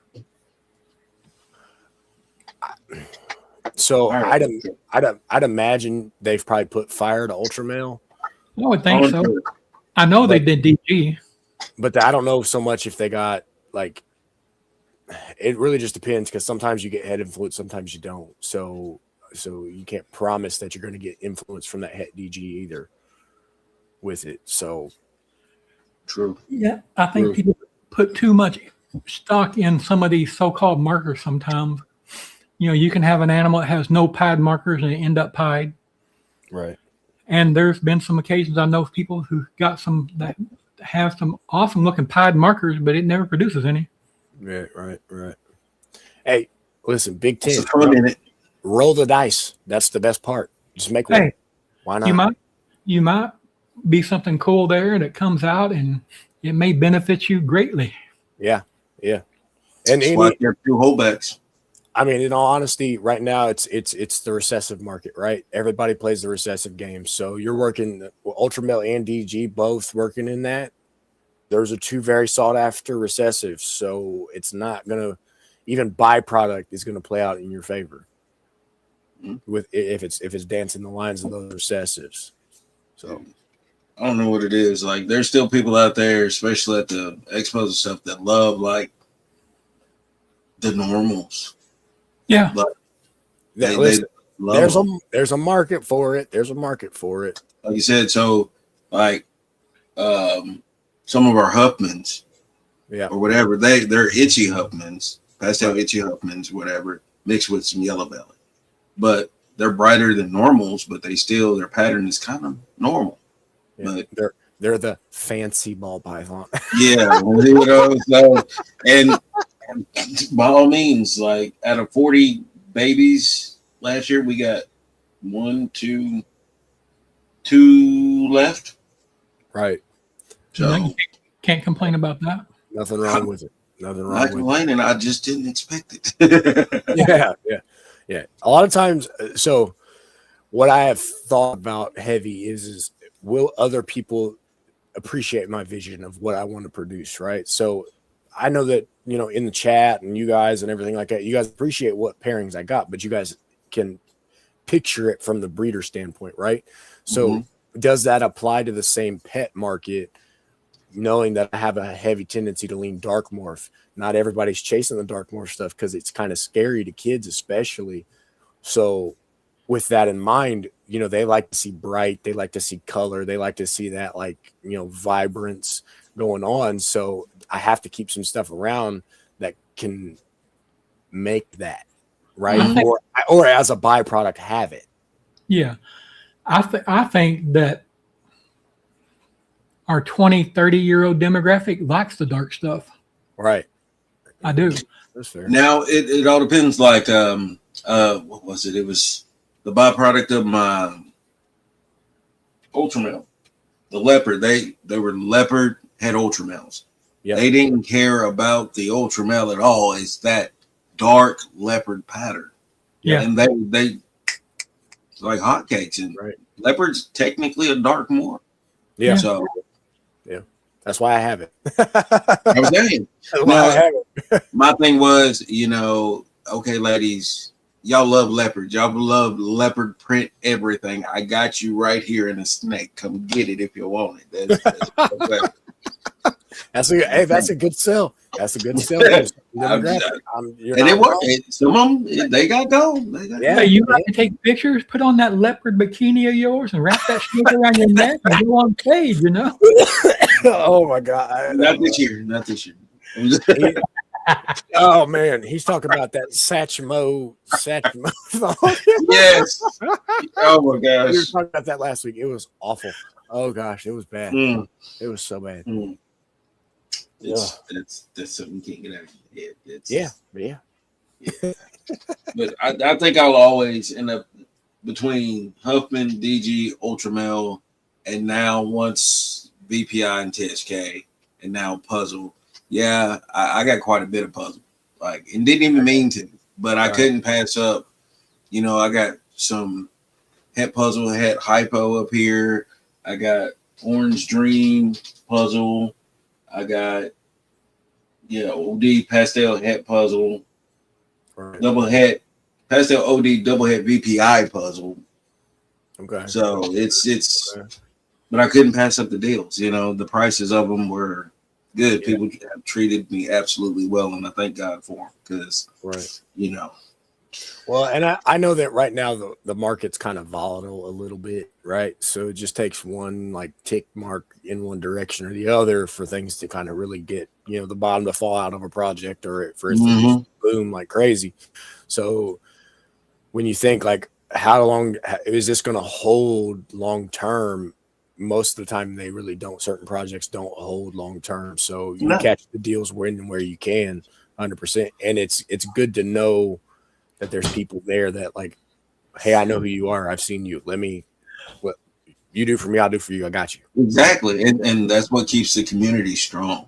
Right. Like I said, Bob Vu, like he's a down to earth guy. Like I was working, but I was kicking it with him and he'd wrap it up just like a normal person. I love that. Just like a Flawless. They are the most down to earth kind of people. Yeah. And that's the kind of people I want to associate with. Right. Because they're not like, oh, I'm mightier than thou or whatever. It's like, hey, let me pick your brain. And they're sure, what you got?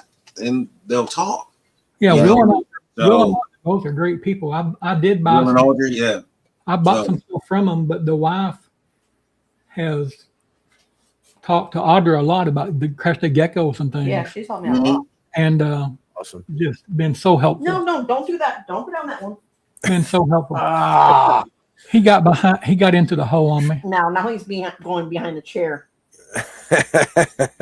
See, and that's why I don't invest in a gaming chair with the back headrest open. I'm just saying. I got the pillow covered. Oh yeah, see. Listen, I will say though, doing it this way, I eventually will get into more of an office style setup with an actual like desk chair of some sort.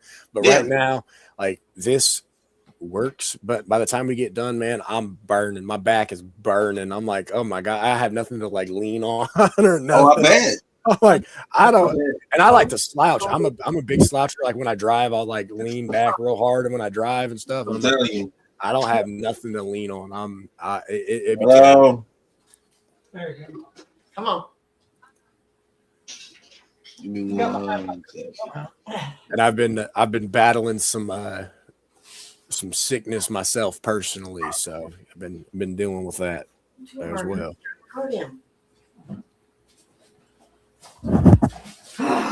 Okay. Crisis averted.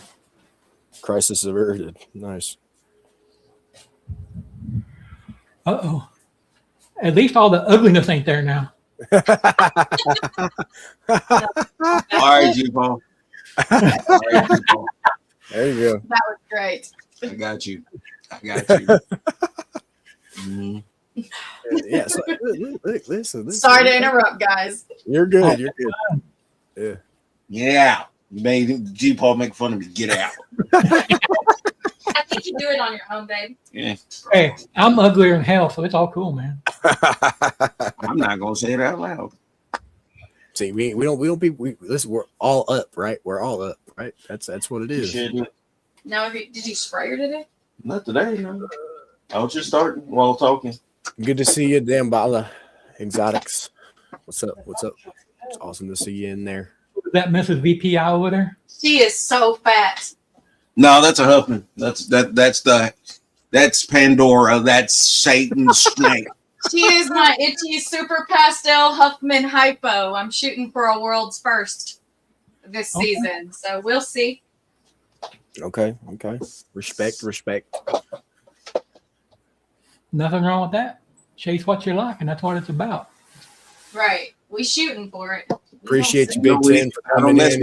He's got birthday cake and stuff to do, so it's good seeing you popping in. We also got Jody from Ammo Xanthic. She's what up, Jody? About VPI there, Batman. You know. Actual You ain't gotta feel it. Just set it. I wasn't feeling it. You can do that. Okay, I will. Like I will take it in here. Thank you. She's eventually going to convince you to say that VPI is worth it again. I mean, she's already trying. She's already trying in the chat. Satch got me. I'm not gonna. No. He did get you last week bad. You got you. You got you. Why you got to bring that up, John? Why? Listen. Yeah. We just lay it on thick, right? I'm gonna get TSK tatted. Right. There you go. Oh, his look, G Paul's camera did it again. My VPIs look better. No, they don't. Listen. I don't have any anything thick over here. I'm working just straight dark morphs and hides. Let's stick to that for now. You got one that looks right. You're gonna have to pull him out. I know what he ate yesterday. Just don't handle him that much. I'm like, no, he gorgeous. I'm not taking from it. I think they look great. They look great with banana. Well, that one's a banana.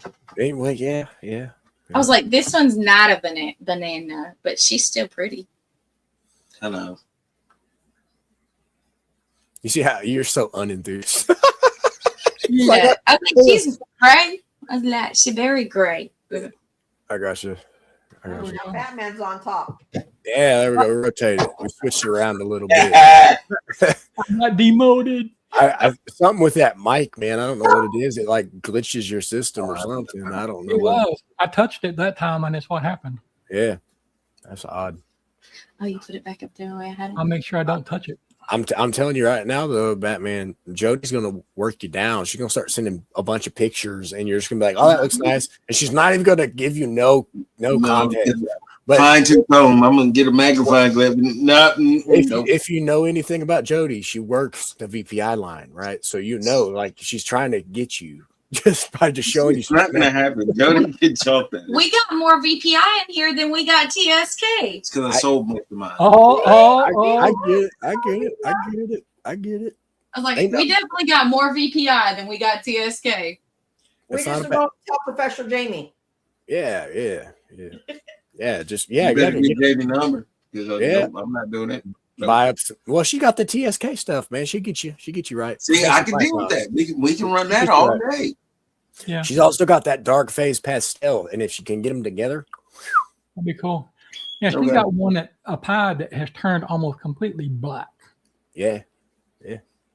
See, we gonna get there. We gonna get there. I mean, it started out like a light tan, Yeah. colored pastelish looking animal, and now it's just you wouldn't believe the same animal. Right.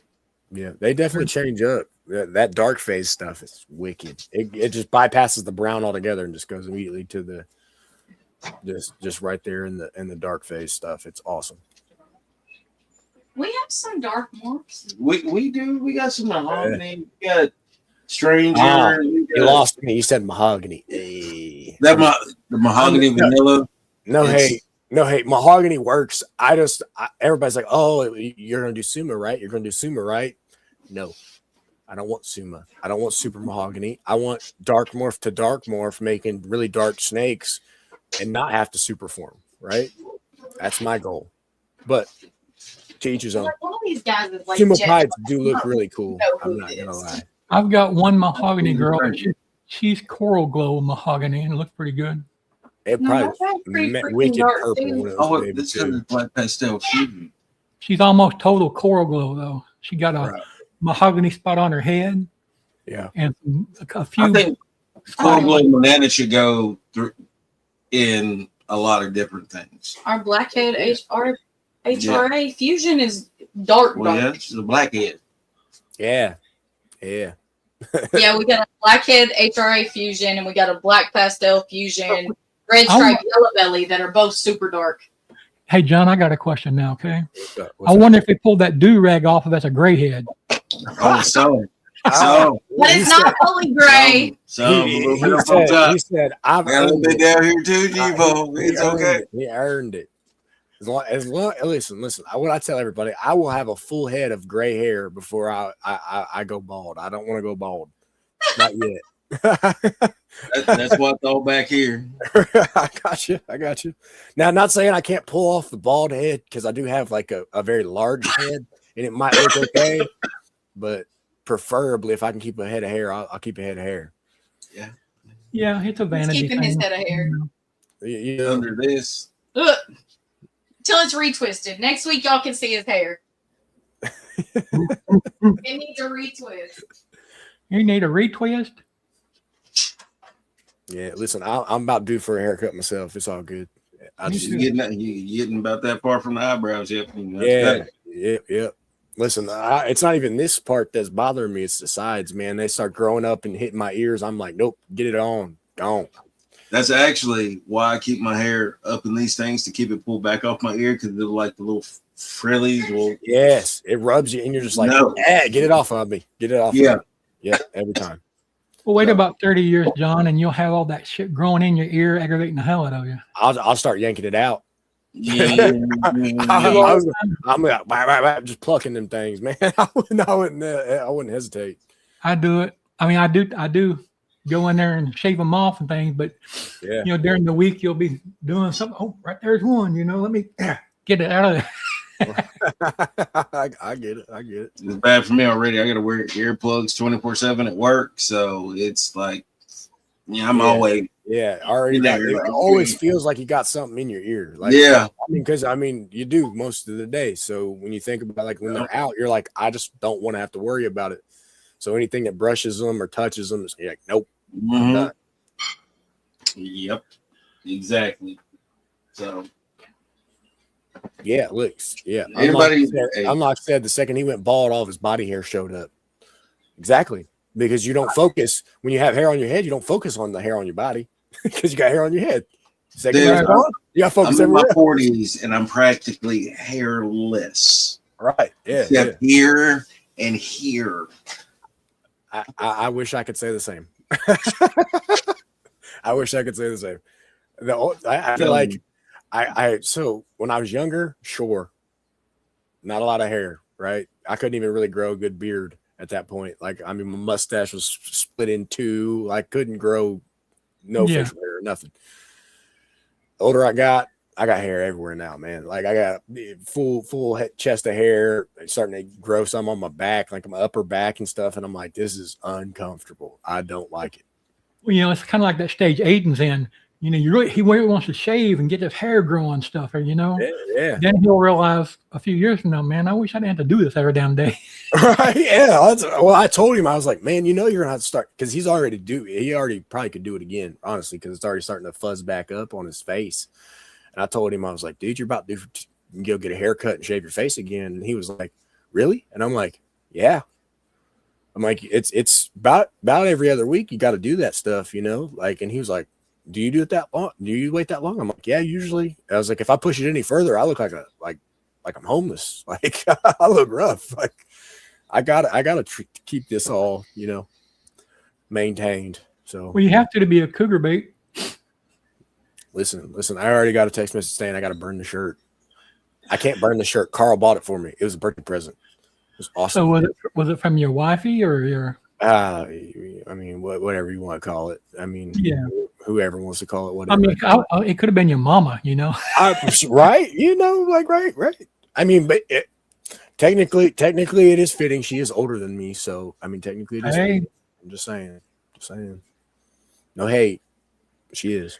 You know, it's not a bad thing at all. Yeah. We all fit into different puzzles, and Right. it doesn't always have age attached to it or anything else. See, look, Unlocked. I hope I don't start balding at 35. I really, really hope not. I just hit 30. I don't want to start going bald at 35. That would be awful. Like, it starts just like falling out back here in the back, and you get the like halo ring. I'll be like, oh no. Well, at your age, my hair was probably twice as thick as yours, and I mean, as black as your shirt. Right. But you know, my weight was out of bounds real bad. I was at 550, 600 pounds, close to it at that point, the first time. Gotcha. And I had the Roux-en-Y weight loss surgery where they took part of it out and repopped everything. Yeah. And within a year, I started losing my hair because all the nutrient absorption, you know, doesn't take place the same. Gotcha. Even though you take supplements, it just doesn't work the same. Right. I gotcha. But I'm okay. I'm still ugly. Shut up, G-Pop. Listen. I got a pretty, you know, consistent hairline myself, so I just hope it doesn't start going, you know, creeping back on me or start. Mine starts there since I got my dreads, but it's pulled and twisted to the side. So it's still there. I got a little bit right here. But my father was like bald by the time he was like 28. So yeah, I'm lucky to have what I got. So see, my dad went preterm gray, so he went full gray at like he's almost white-headed now, and now he's starting to like thin real bad on the top. So dude, like, there was my senior year of high school, there was like 6 guys with like fully gray hair. yeah, see, I couldn't do that. I couldn't imagine that. I don't know. Yeah, you're looking at him like, man, that must suck. That must suck. Like to be that young and gray. Like some people it looks good on, some people it just yeah. I mean, you can pull it off. I mean, and it's all about how you keep it too. So like, if you're grooming yourself regularly and you take care of yourself, everything like that, people like look for a certain expectation out of you and everything. So they're like, when you don't fit that typical image that they see you as, they're like, oh, You get judged. yeah, it lets you cast that judgment. And you know, when I was your age, I worried about that kind of thing. Well, yeah, I mean, I don't care. Like, I shaved for this today, like before we hopped on, but it's just because I got home like just before 6, so I had a little bit of time on my hands, and I was like, you're already suffering, like you already like are kind of sick a little bit because I've been battling this like drainage thing for the past like 3 days where everything's just draining down the back. Yeah. And I'm like, this is just, it's rough, right? I think I've kind of been floating in and out of a fever today a little bit throughout the day and stuff. I think I'm just trying to fight it off or try being preventative if I can. So I was like, you know what? Shave your face, wash, clean yourself up, get ready to go for the show. It always helps you feel better when you take a shower and clean up and things. For yeah, sure. yeah, and that's what I shot for. I was like, if I can at least feel better outwardly, maybe I could feel better internally too. But honestly, I'm not gonna lie. It as we're kind of keep working our way through, it's getting a little bit raspier and hurting a little bit more. I'm not gonna lie, but we'll make it. We'll make it. Right. Honestly, it honestly could be strep. I don't know where I would have got it from or anything like that, but it could be strep throat. I don't.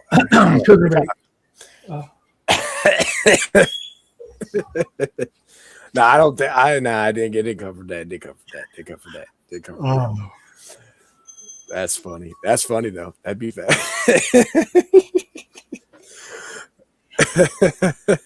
All right. I did see, besides Morph Market being a addiction, Temu can be one too. I look on there and if you do this, we're going to give you all of this, and then but I got to spend all of this to get all of that. Yeah. Then you still look through the stuff, and they got all kinds of Bigfoot shower curtains and Satchmo kind of stuff. I think Carl needs this. Carl needs Temu's addictive too. It is. Furnace stay near my whole stank room pretty good. Yeah. Listen, you get a bunch of little odd things. You can pick them up. Like I got like business card holders off there. You can, anything. Yeah. And it really don't take too long. No, unlocked. I've not been smoking Marlboro Reds for 40 years. It just sounds like that. I don't normally sound like this, but that's definitely what it sounds like today.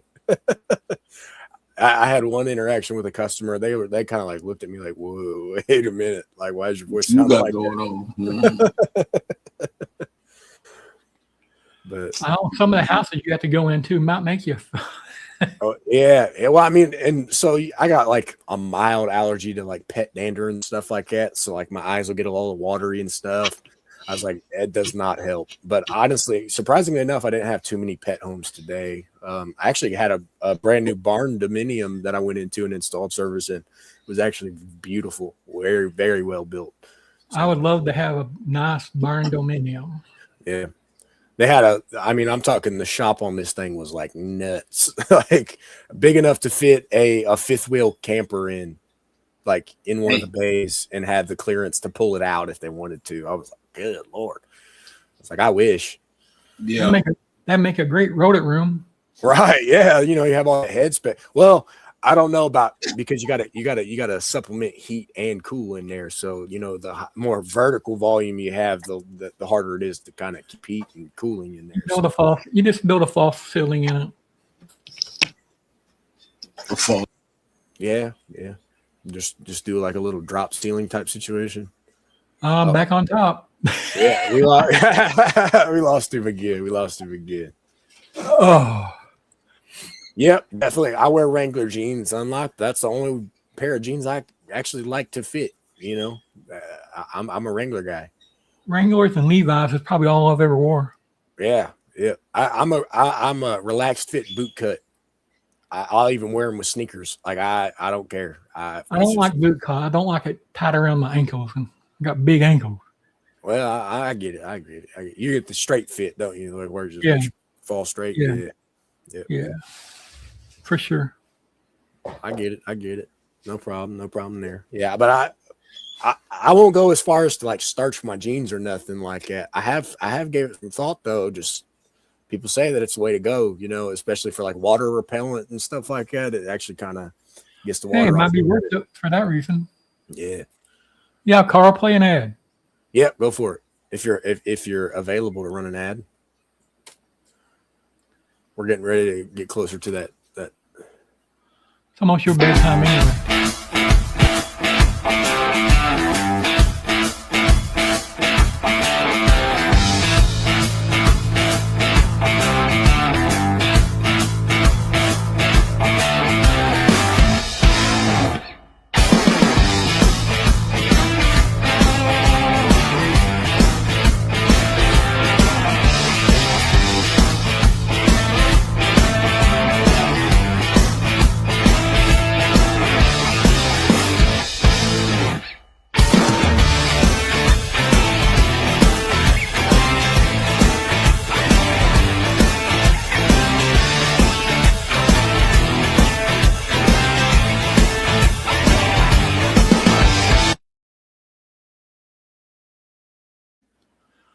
Sweet.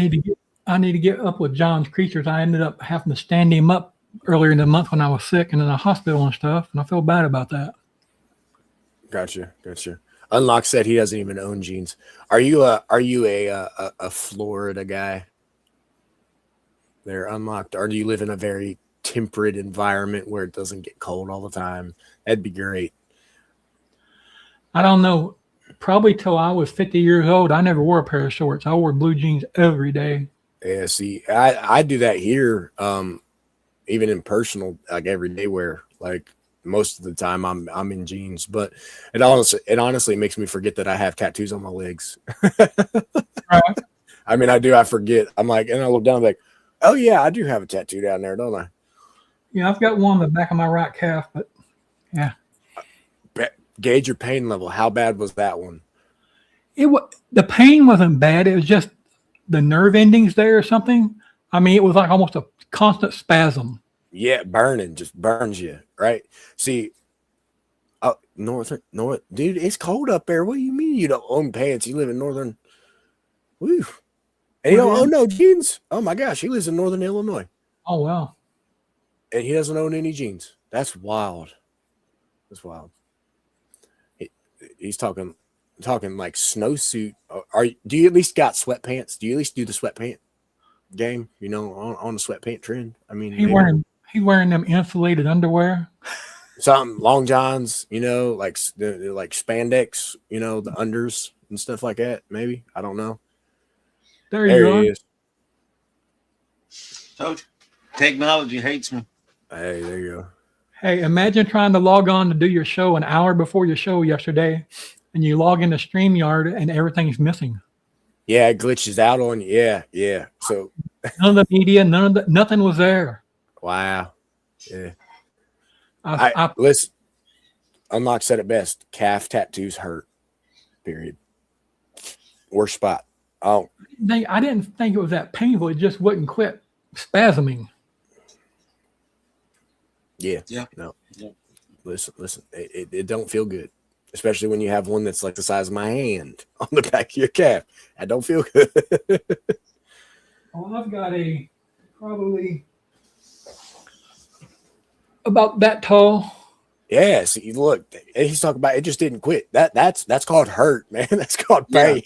Yeah. It's a shark. Yeah. Well, And I did a Green Lantern tattoo, Green Lantern symbol with flames going around it on my little brother. And I swear he limped around for like 4 or 5 days. It hurts. It does not. That's a tender spot. It just. Oh, you did the tattoo, Batman? Batman said he dabbled. You dabble a little bit with the tattoo gun there, Batman. Maybe just a little bit. I do a little bit of something, like, you know, I've done on myself and everything else. Like, I got you. It's just there. I got you. Nice. Yep. I do a little dabbling every once in a while back in my younger days. Right, right. I will say the easiest spot that I got a tattoo was on my neck when I got my cross done. Honestly, it just felt like somebody was taking their finger and doing this, like try to tickle me. That's what Rule it of felt thumb: anywhere that sees a lot of sun isn't as tender as places that are hidden from sunlight. like. That's true. Got you. Got you. Yeah, my arms didn't bother me at all. Mm-mm. Listen. Other than the bend of my elbow, that wasn't. Oh too yeah, bad. That wasn't too bad. That was all my right. worst one was, I think, right here. Oof, yeah. Yeah, it was a little tender. Them stretch marks hurt. It's funny. One of the guys I used to be friends with had a tattoo studio over by the Navy base. And I would go over there and hang out and this and that. And these Marines would come in there training and stuff. You know, they're big and bad and they want this full chest tattoo, you know, all that stuff. Can you color it in later? This is getting pretty painful. Yeah. So You, them big boys was tapping out. yeah. I mean, after a while, it does start to burn real bad. Yeah, I don't have any idea why I'd want to tattoo my armpit, so I won't worry about that. Well, yeah, no, I don't have. Listen, the ones on my inner arm hurt enough, and they run close enough to my armpit. I couldn't imagine actually like in the armpit tattooing. That'd be a whole nother level. I don't get to do the inside of their lips and stuff like that. I mean, this is stuff, you know, I don't. I heard that's just for funsies. Most people just do that to hang out and party. They probably. Yeah. Probably. I don't know. I mean, some people get the size of their head tattooed and stuff like that. From what I hear, that it doesn't hurt as much as it like freaks you out because it's like right next to your ear most of the time. Yeah, and you think it would hurt because it's right on the bone kind of thing, you know. Unlock said, he said, yeah, U.S. Marines are big, bad, and love crayons and crying. Nah, Marines are some bad men for sure, but tattoos are just a different animal than what most people think. You do it. So what I have found is when you're really amped up, you're like in the market to get a tattoo, right? You're like, all right, I'm gonna do it. Let's do it. You gotta like, it's in a moment in your life where you're like pivoting a change of some sort, right? So like you're I want to suffer a little bit, just enough controllable suffering so that I can move ahead in life, right? So when you get tattoos, it's like a pivotal moment. Everyone's like, oh, I get a tattoo to signify this or signify that, or you know, something like that. So it's a pivotal moment when you're getting that tattoo that like transitions you into that next thing, because it's controllable suffering that you give yourself. Yeah, kind of thing. sense. So a little bit psychological there with it too. And it's true. I didn't get mine until my first wife passed away.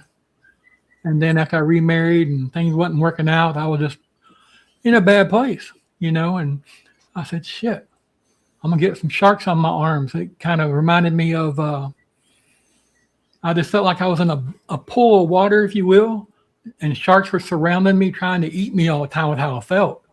Yeah. So, you know, if I can get them on here, I'll conquer that shit, you know. There you go. Yeah. But I got a big old hammerhead there. Nice. Couple of sharks on my arms and stuff like that. Nice. Different Yep. reasons. Yeah. As my tattoo artist says, everybody just has to have a little bit of courage. That's what that kanji symbol is. I got you. So, Now, I think that's what people don't make them. They make a mistake. They see the symbol and they think it looks cool, and they go get it put on them, and then they realize it's not what they thought it was, and it means something completely crazy. yeah. So that's why he did it that way, the way he did it. He didn't actually like hard outline it, because if you hard outline it, it actually changes the meaning slightly. So like the position, like Japanese and Chinese both are very intentional languages. So depending on the way that you draw certain characters, it does change the tone and the inflection on the words. So you got to be careful. So, you know, when my artist said, sit down, he's like, I think you need to do this. And I was like, okay. So the running joke between me and him is just got to have a little courage. Just got to have a little courage. Because he's like, I'm not going to lie to you. That's going to hurt. And I'm like, at least you're honest. He's Right. like, just have a little courage. You'll be fine. So good story to tell about that tattoo, but I never thought I'd ever get one myself, honestly. right. I was anti tattoos, anti snakes, the whole thing, you know, and life has a way of changing things. Right. What's up, Rosales? Good to see you, bud. Luigi popping in there finally. Okay. Yeah. All right. Unlocked. Your favorite crown flavor is blue. I don't know. I've never tried a blue crown. I hear the green ones are pretty good. Do they have, and everybody says that they have a different taste, but do they actually have a different taste? I can tell you that the number 9 has a smell. And you know how I know that? I worked in a wire manufacturing facility. Okay. And the granulated plastic was known as number 9 white plastic granules. And when they would burn, they had a smell to them. So number 9 has a smell. Makes sense. I can't say that I've ever ate or chewed on my crayons, but you as a kid, you never got curious to, just take a bite, maybe. not that I can remember anyway. I didn't color a lot either. I was outside with a fishing rod hunting some water somewhere or something. Man, I get it. Makes sense. That was me. I was Let's good at drawing, but I'd rather be outside. I talked about earlier things that I did as a kid that I wouldn't let my kids do.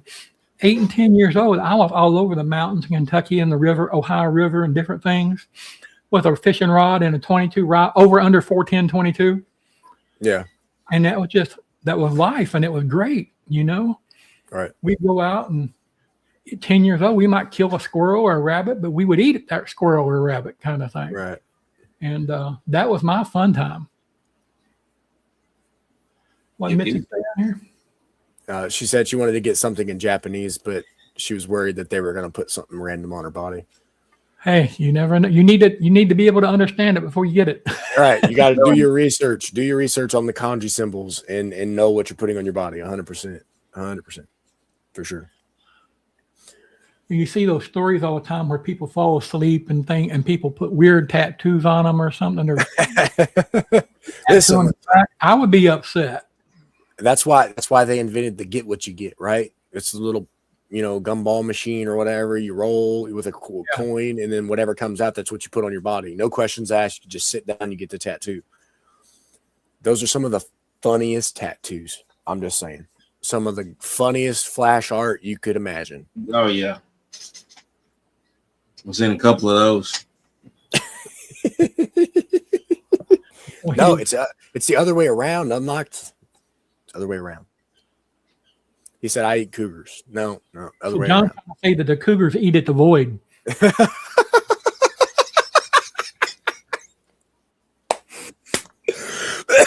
Oh God! Yeah. Heck no. That needs to be a t-shirt. Eat at the void. There it is. There you go. Eat at the void. Put it on a shirt. Did you hear that, Carl? Give it 2 days, right? We'll see what we could do. That one might not get sold too many. We might not sell too many of those shirts. I have a feeling you would. But I'm coming tonight, guys. I got an early morning, unfortunately, to clean up somebody's mess in the morning. That's always fun. Yeah. Early mornings, late nights. Welcome to Gotham City. Somebody has to keep it safe, man. Yeah. You got to have the I'll put it on Batman. later. This is definitely my city. I will catch you guys later. All right, buddy. Good to see you. I don't appreciate you. Night, y'all. Yep. Cougars like small meat and big meat as long as they enjoy it. It feels good. That's a good one, Brave. That's a good one. Compressed screens, even, and sublimation. See, they got a very versatile option there on the shirts that they do. So those of you who have 3D printers, what one would you recommend someone to start with? Anybody out there in the world of podcast? The Neptune Pro 4 is pretty cheap. My son's got one, Elego Neptune Pro 4, but it's all open. That's an open platform bed slinger style. Yeah. So you have to calibrate that thing like crazy. It's kind of like the Ender 3s. They just always, you got to always tweak them and tweak them and tweak them and tweak them. So something that you want to be able to sit and forget, you might go with something that's like cased in. And then definitely, if you're going to start doing 3D printing, make sure your filament stays dry. No moisture at all. The second you get moisture, the second you get bubbling, non-sticking, all that kind of crazy stuff. So now they make like food grade and all kinds of different grades, right? Yeah. So they make different consistencies of plastic, different like quality levels and stuff like that and all that. So yeah.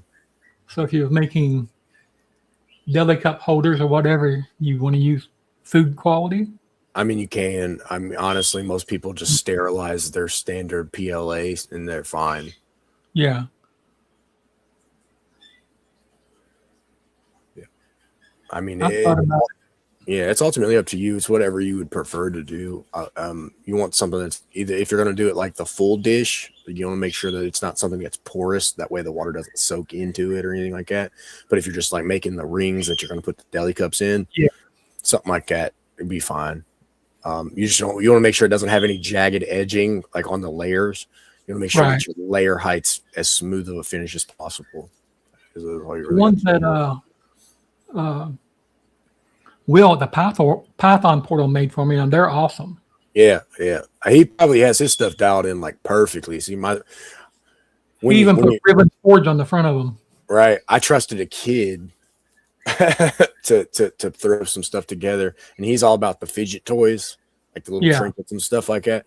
And he usually does great, but he's been having some moisture issues and stuff like that in his filament that he's had, and then his calibration's been off. Like, and I've messed with it and messed with it and messed with it, and I'm like, I'm getting to the point where I'm getting frustrated messing with this 3D printer to try to help you out. And he's like, Dad, try this. Dad, do this. And I'm like, he'll do something and I'll do something to it. And then like, we'll get like 3-4 good prints and then it'll go bad again. Like it'll get off calibration again. So I'm like, do I not have a sturdy enough stand for it to be based on? Or do I need to build more of like an enclosed environment because of the ambient temperature in the room fluctuating like it does?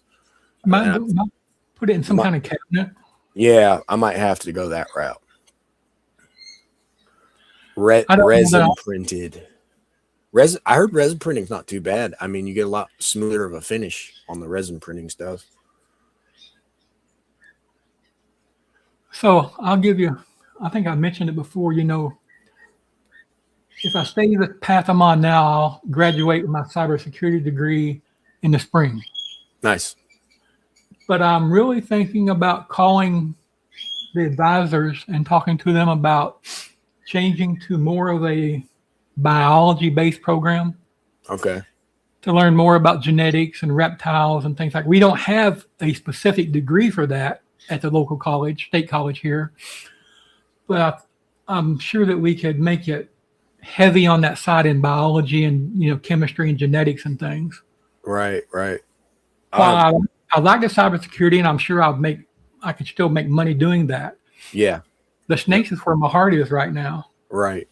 So I would like to just know as much and understand as much as I can. And in all honesty, just taking it as like a supplemental, like backup kind of thing, and just keep like an elective of some kind. Yeah. Just like say, hey, I want to take some biology courses with a heavy tendency for genetic, like calculating and things like that, like biology 1, 2, 3. You know, that way you get really like into the nitty gritty about what biology and like the composition of different things like that. Because that, unfortunately, yes, we have this passion for reptiles, but they don't have something that's just solely dedicated to reptiles. It's more of a broad spectrum on exotics, in certain categories kind of thing. So Yeah.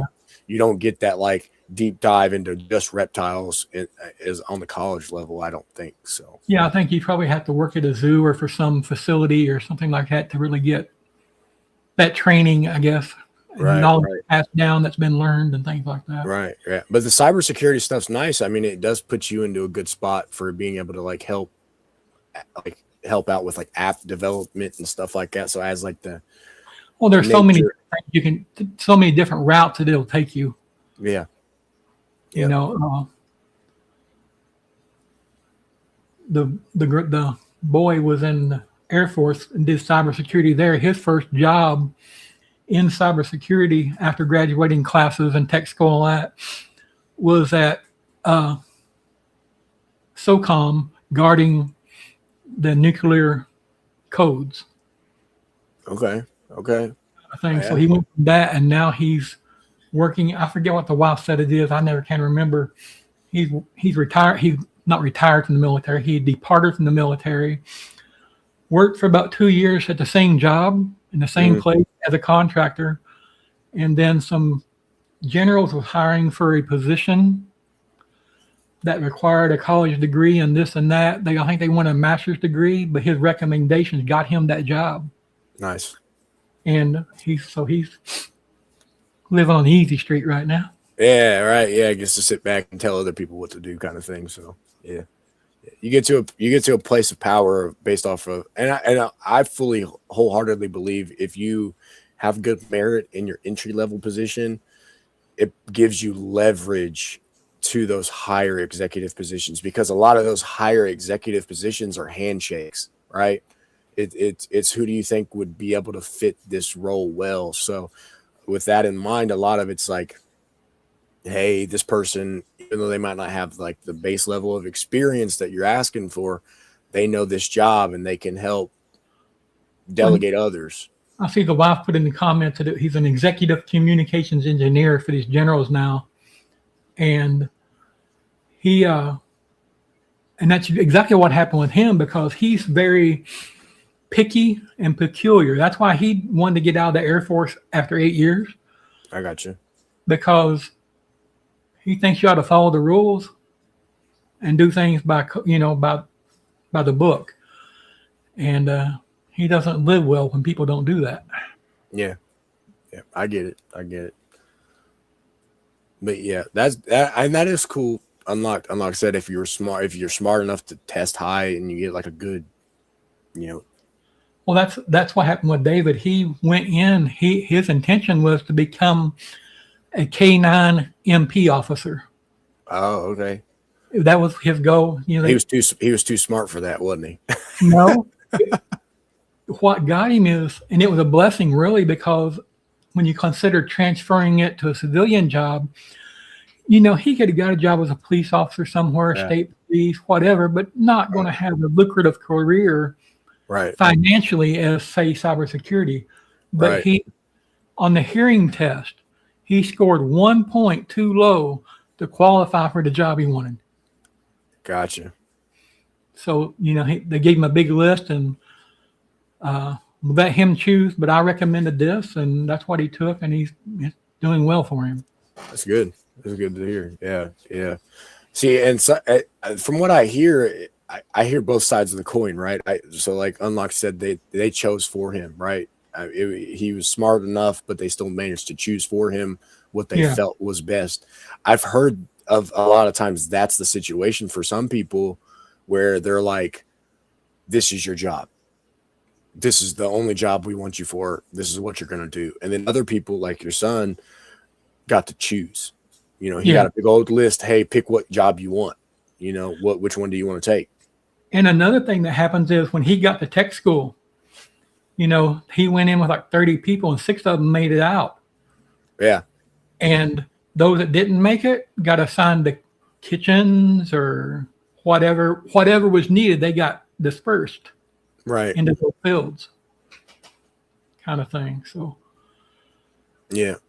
Yeah, see that's right there. Exactly. He said it's cute when enlistment officers tell you get to choose.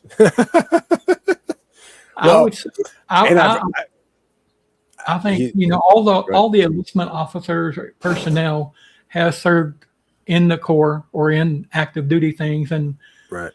unfortunately, they are in a position where they have quotas and requirements, and some That's of them will tell you things that may not be kosher.